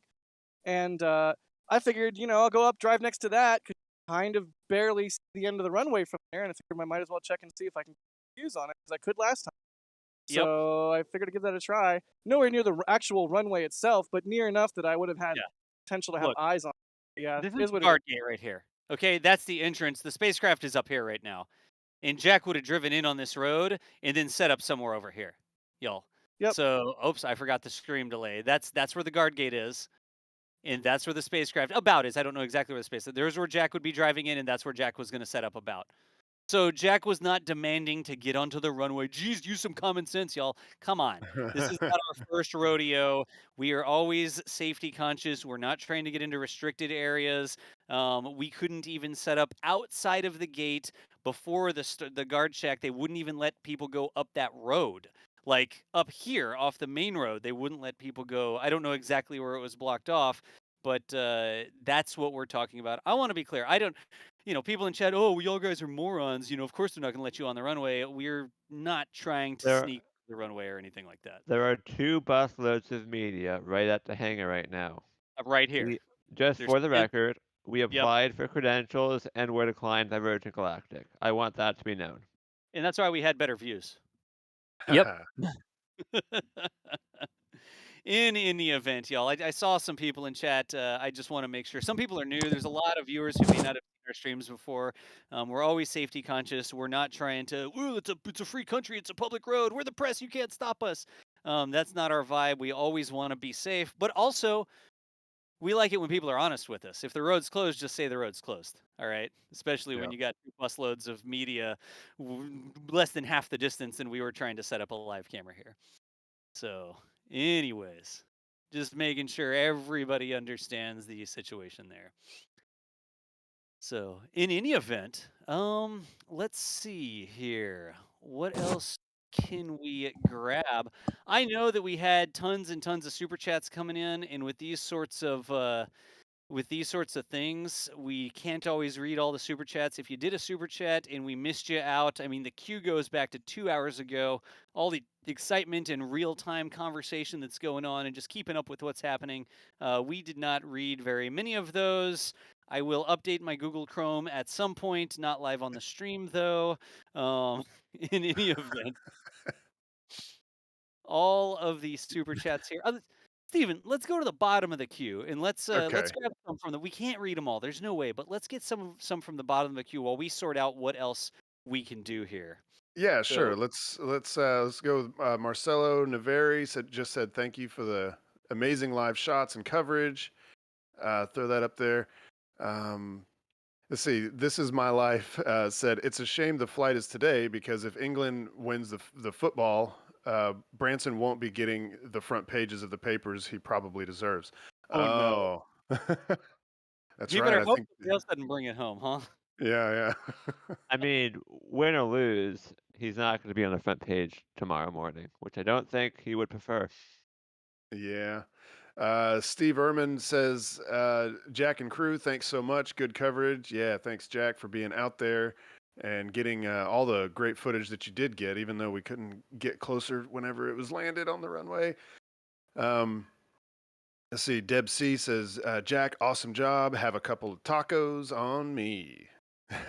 Thank you for that. I'm sure Jack appreciates that. There's probably some good taco joints out there in New Mexico. Let's see. We've got a couple of new members. Deb C being one of them, right there. Let's see. Stephen Hensley is a new member. Thank you very much for that ongoing support. Let's see. Looking through here, seeing if I got any questions or just kind of looking for the ones with comments. Let's see. Fuzzkeck says, great flight coverage, all, and who else thinks it looks like the X-20 dinosaur? What is that? Does anybody know what that is? The X-20? Oh, I do. Yeah, dinosaur rules. It definitely Yeah. awesome. Space plane. I'm looking up a picture myself. I've never seen it. Or have I? Oh, wow. Yes, it really does look like one. Holy crap. Okay. Andrew said that's got to be a career topper for him. Everyone looks absolutely filled with joy. Yep. Yeah, you're right. Yeah, this is, I'm sure, a career topper for Mr. Branson and everybody on board. How do you top this? You've been to space. You want to go to Mount Everest? I've been to space. Hey guys, Thomas Burkhardt just chiming in here really quick. Can we just address the fact that Steven doesn't know what the dinosaur is? Look, He's I know fired. now. I know now. We need 20 pages on dinosaur, please, Stephen, by Monday morning, if you could. That's your Yes, assignment. yeah. I'll get on You're it. Yep. I will cancel the rest of today, and I will write up a book report. See, Matt Fuzz said, way better stream than official Virgin Galactic live stream. Nice one. Well, thank you, Matt. We appreciate Hey. that. We work hard and try to make it good for y'all. Yeah, it's not a competition or anything, but we appreciate the kind words there. Like, we show up, we have our own brand of commentary. We hope to make it fun and engaging and something that people want to hang out and participate in, even if you're not, a rocket scientist already. So thank you so much for saying that. That means a lot to us. Yeah, it really does. Charles Wilsonok said, I replicated flight live in Microsoft Flight Simulator. Had live view from 200,000 feet. Great view. Well, that's pretty cool. I like that. Yeah. Oh man, and so many people just being generous and like with no comments. I'll mention Justin Nartker, Joe Pridolin. Let's see who else. William Calvin Witcher, Y Hope, Cynthia Cross, Newbie ×2. Newbie got in there a couple of times. Chris Johnson, Alyssa Z, all y'all that just are throwing money our way and don't even leave a comment. We appreciate it, Oh, there she Trevor. goes. Oh yeah. Oh, there. Yeah. Okay. They're towing. Yeah, Like, I was looking away from. towing. So yeah, let's look and see. I'm gonna look on my computer here, see where White Knight is. Let's see. All right. Yeah. Sitting north of the runway. Actually, I'm not seeing it moving. So. There you go. Oh, here we go. I see. So flight radar is catching up on my screen. Yeah. Yeah. It's now what, south of the runway or west of it? All right. Yeah, just throwing out a couple more names, people that are being generous. We've got a new member, Jeff. Remember, y'all, if you become a member at what level is it that gets you into the Discord? Top 2. Anybody? Yeah. Yeah, The top two. top two, Sorry, top two Launch. tiers. Sorry. Yeah. Okay. Yeah. So if you join at those levels, then you get access to a special Discord full of space nerds like yourself to talk to and bounce ideas off of. There's casual chat as well as more technical stuff in there. It's a really good community. Um, Desolated said, "Update your Google Chrome." Sorry, DOS. Um, Greg Dietz said, "Thanks to Jack for working in the desert heat." Yes, absolutely. It is. It's definitely warm up there, down there, over there. We got Brandon Lopez talking about Dogecoin. Thank you very much for the support. Not quite to the moon. Not quite to the Yeah, moon. not quite. Bill Gray said, "With love from Ohio." Thank you. Sending that love back to you. Yeah. Kenny Jackson, Godspeed, Unity. That's right. Yeah. Throw that up there. Yeah, and just a bunch of people just being generous. We We're really gonna go appreciate ahead and this. do a replay here real quick, y'all. I'm gonna hop back over and bring up a replay of Jack's footage of the launch. While we're hanging out, I just have to find it, and I shouldn't do that live on the stream. It Sorry looks about like that. is White Knight 2 about to land? What altitude's it at now? It's gone to the It's at 12. turquoise color. Yeah, it's So at 12,000 feet. I Yeah. think they're going to circle again and align with the runway. They might do a flyover first. Over the past Yeah. few test flights, they usually do a flyover and possibly a touch and go before they come to a full stop. But I think Darcy still has a bit of time. yeah, I'm gonna go ahead and bring this up here because I've got the replay of the actual launch. Let's make this full screen. Oh wait, sorry. Stand by, y'all. I wasn't quite there. I was a couple seconds away. Because that's the merch store again. If you want to support the stream, check out our merch store, shop.nasaspaceflight.com. Get a Win Sleep mug if you dream about rockets. It's right here where we caught the takeoff from Jack's camera. And this is a replay coming up of the takeoff right there. Excellent. And we didn't see. I think it was behind the hills on Jack's vantage point, but it Yep. flew right over him.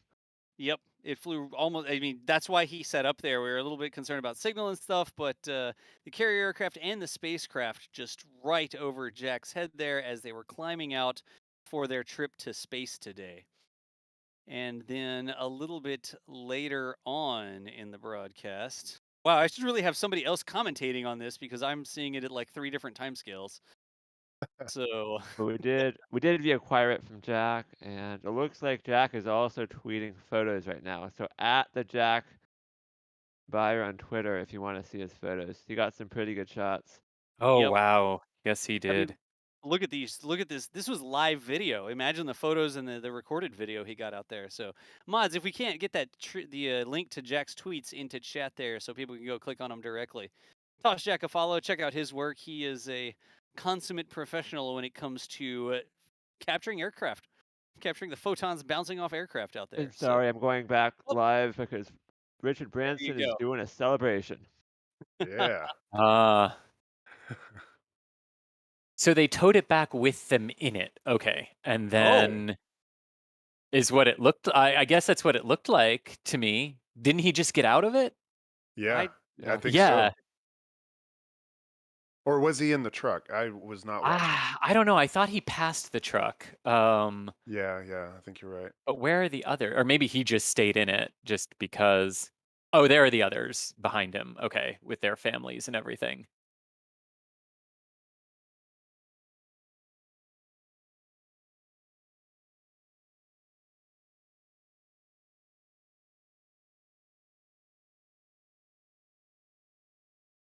Yeah, this is a pretty big moment, you know. They're not going orbital, but this is sort of opening the door for space tourism.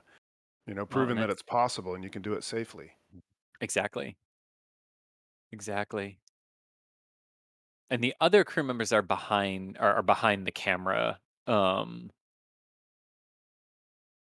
this vantage point, we saw them when they circled around.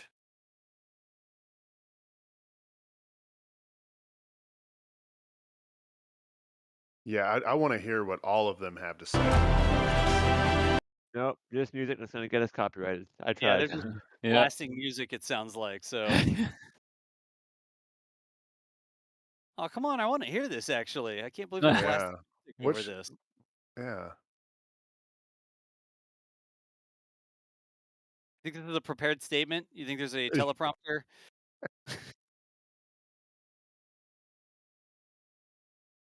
Maybe it'll end up on Kids Say the Darndest Things. Yeah, yeah. Getting on back into the air conditioning, it looks like. I would too. Yeah, right. Yeah.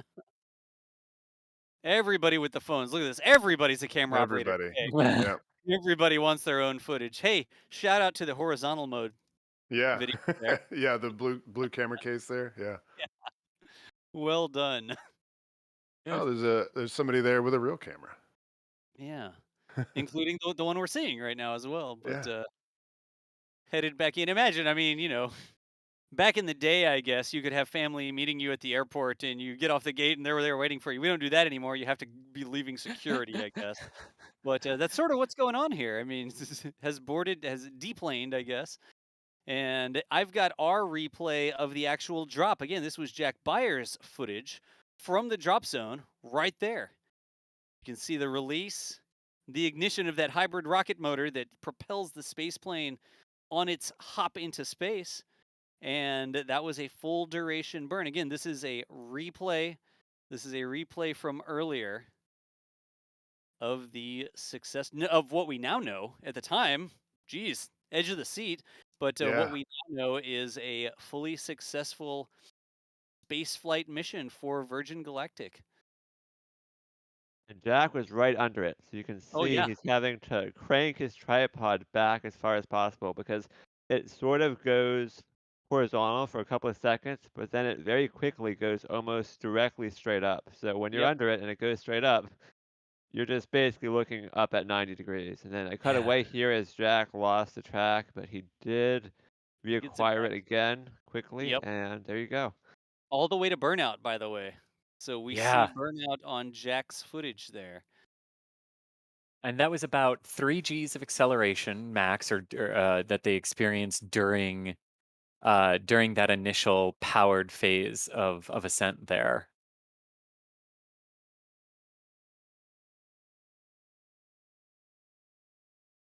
Very cool, though. Yeah. Again, these are replays from earlier. I wonder, hopefully they'll release the in-cabin camera views of the actual, like, release and ascent too later. I Yep. totally understand why they did not show that live, though.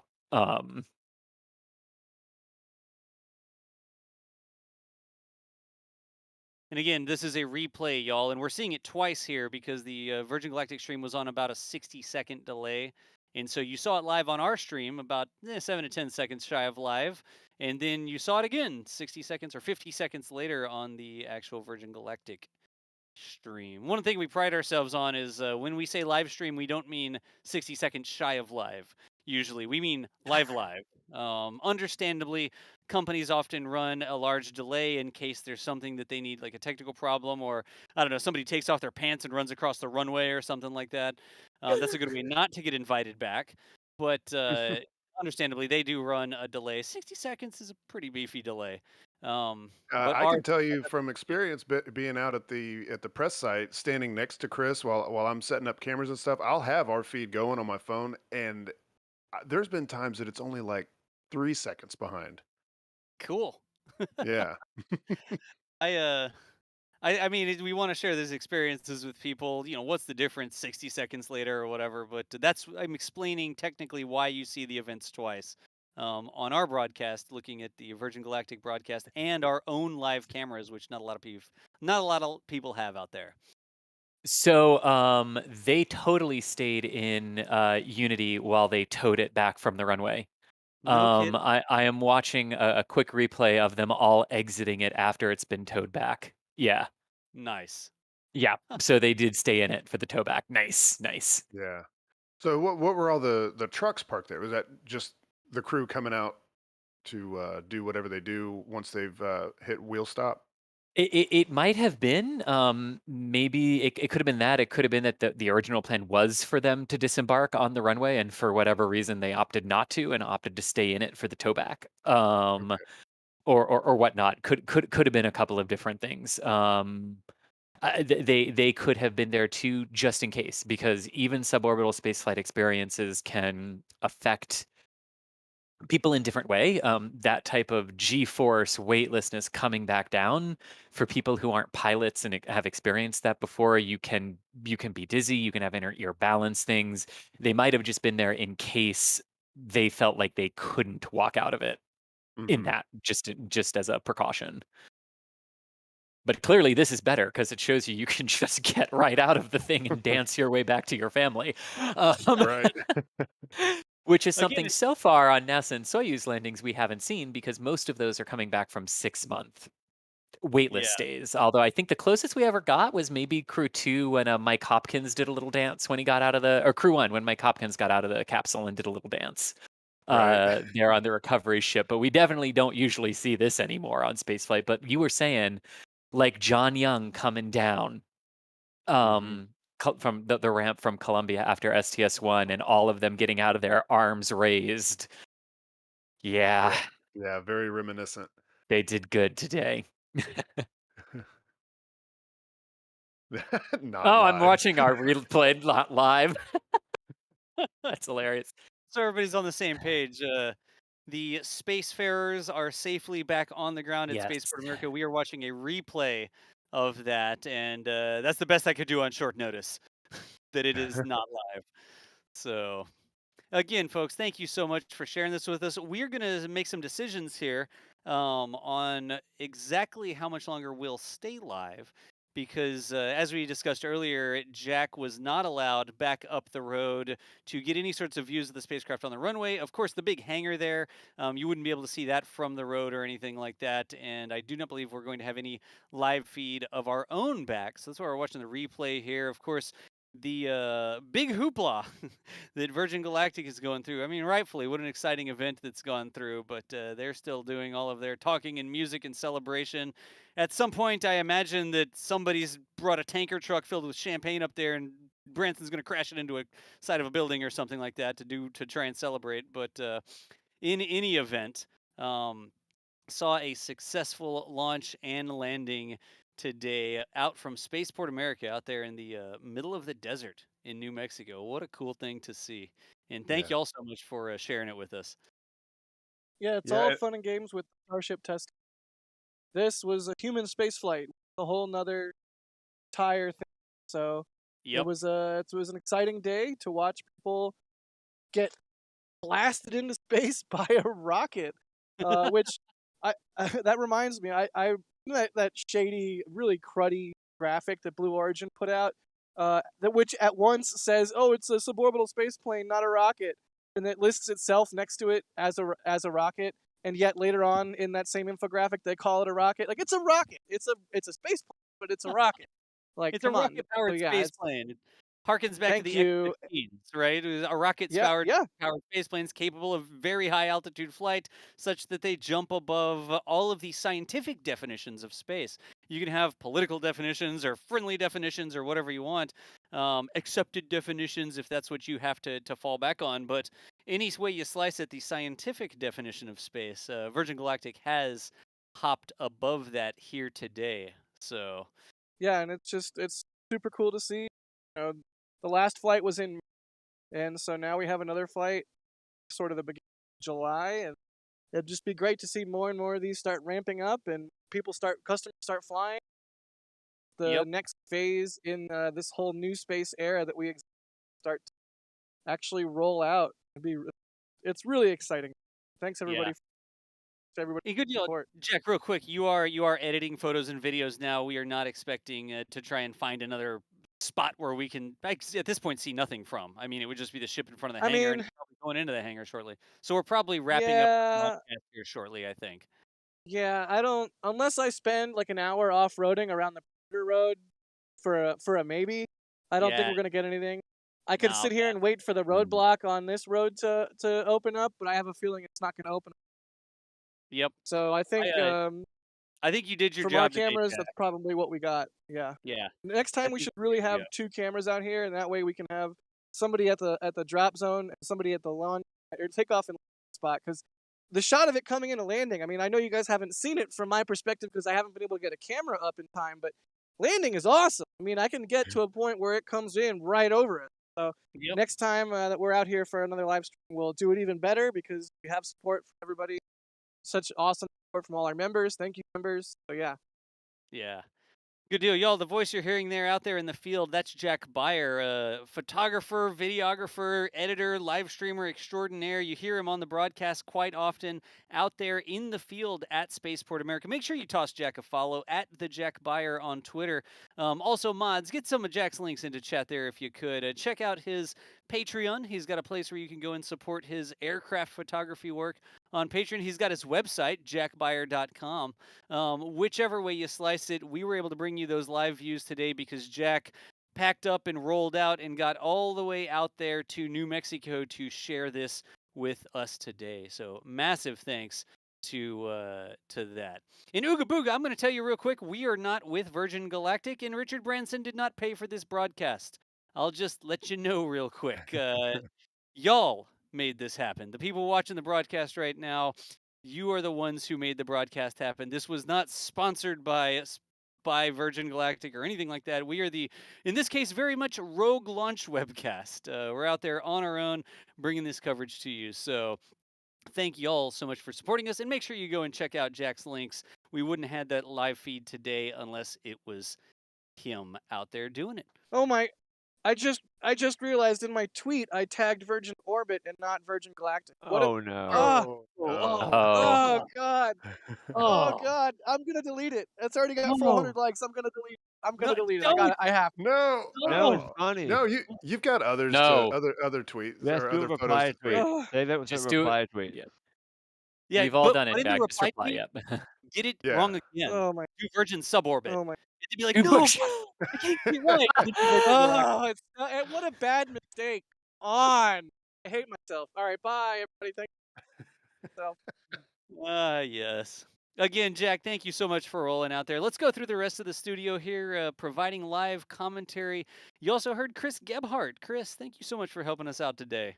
Indeed, my absolute pleasure. Great to see this flight. Great to have all 6 of them up and back safely, and really happy for the records that we broke today. And massive congratulations to all the teams, all the engineers, all the technicians at Virgin Galactic. This has been the culmination of more than a decade's worth of work for some people today, and culmination in one way, beginning for another. Just major congratulations to everyone, because this wasn't easy, even though they made it look easy.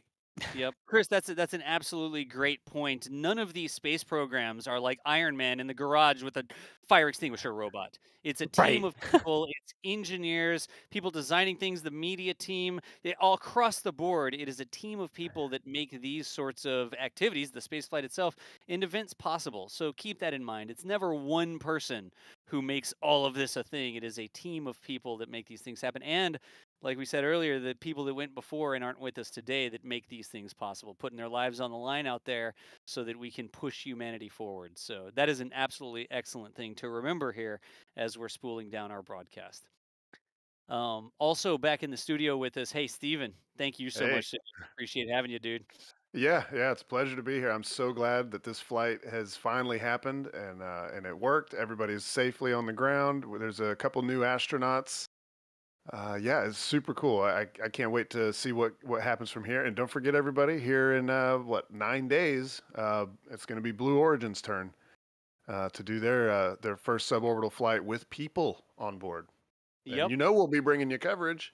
You know it. You know that Jack is going to get out there and see how many spots he can get shooed away from before he finds a spot where he can actually set up his camera. That's right. Oh, I'm looking forward to that. That's gonna be a blast. Right. Good times, huh? Let's see here. So Steven, there was Steven's information in the upper right-hand corner as well. Space Coast Steve. Hey, head on over to Steve's Patreon as well and support his work. Moving into full-time coverage and launch photography, huh, Steven? Yeah, that's right. Yeah, giving it the old college try. Well, we appreciate you here as well, being one of our webcast hosts, and look forward to seeing a lot more of you around the webcasts. Yeah. So make sure you hop on over to Steven's links as well. If we get those in the chat, one of the mods maybe could do that for us. Also, back in the studio, pressing the buttons today, Michael Baylor. Michael, what you think? It was a lot of work on my end to cut around some fluff on the Virgin Galactic stream, if we call it that, but I think Jack got some awesome shots, and it was their camera views when they were showing them were sensational. So they had lots of very good camera views. I will give them that. They had more commentary from hosts than I would like, but I wish they would show the rocket more, because when they showed their rocket, wow, did they have cool views. Yeah, they absolutely did have cool views. So, absolutely. Folks, Michael Baylor is at NextSpaceflight over on Twitter. Also, check out nextspaceflight.com. You want an app on your phone that actually will make it go beep whenever there's something that you might be interested in watching. Check out the spaceflight schedules, information on vehicles, and all that sort of stuff. nextspaceflight.com. He's not going to promote it himself, but I'll do it for him because I've got it on my phone. So a cool app to install. Yeah, I'll tell y'all. It like people, like I run into tourists and stuff, and they're always like, it's so hard to find like an accurate schedule of upcoming spaceflight. NextSpaceflight will do it, and it's what we use. It's what I look to when I'm like, wait, what's coming up? What's the date on this whatever such and such flight? And NextSpaceflight is definitely the app for that. Yeah. I mean, sometimes my phone goes off and it's like, oh, launching in T-minus 1 hour. And I'm like, oh my gosh, I got to put on pants. We're supposed to live stream this. So who needs pants for that? I don't know how many cameras you have in your studio, but there's right. safety Pants protocol cam? all at this house. Do you have pants cam going over there? No, I do not. So anyways, y'all, let's see here. We got Michael, we got Chris, we got Steve, we got Jack out there in the field for sure. So wrapping it up here, my name is John Galloway. If you're watching over on Twitch, you may know me as DOS. Thanks again to Twitch as well for hanging out with us. But it says host, producer. We do all sorts of stuff, continuing the live stream coverage here. If you want to check out the secret behind the scenes whenever we do stuff like that, head on over to my Twitch channel, twitch.tv/DosValdez. Don't ask. I'm stuck with the username. What am I going to do? But in any event, we really do appreciate everybody here joining us for this awesome day, seeing a space flight.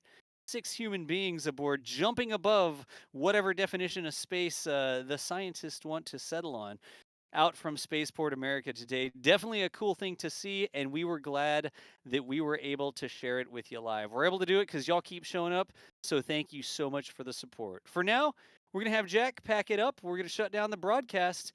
Look for us this week if things are happening out at Starbase in Texas with the SpaceX Starship program.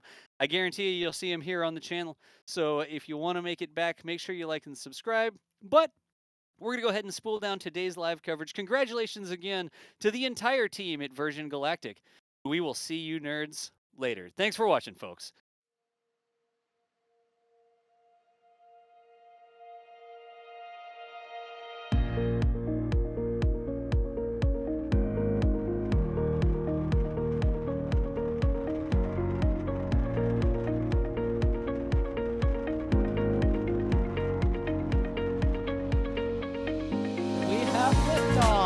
Propulsion continues to be normal. RCPT pressure looks good.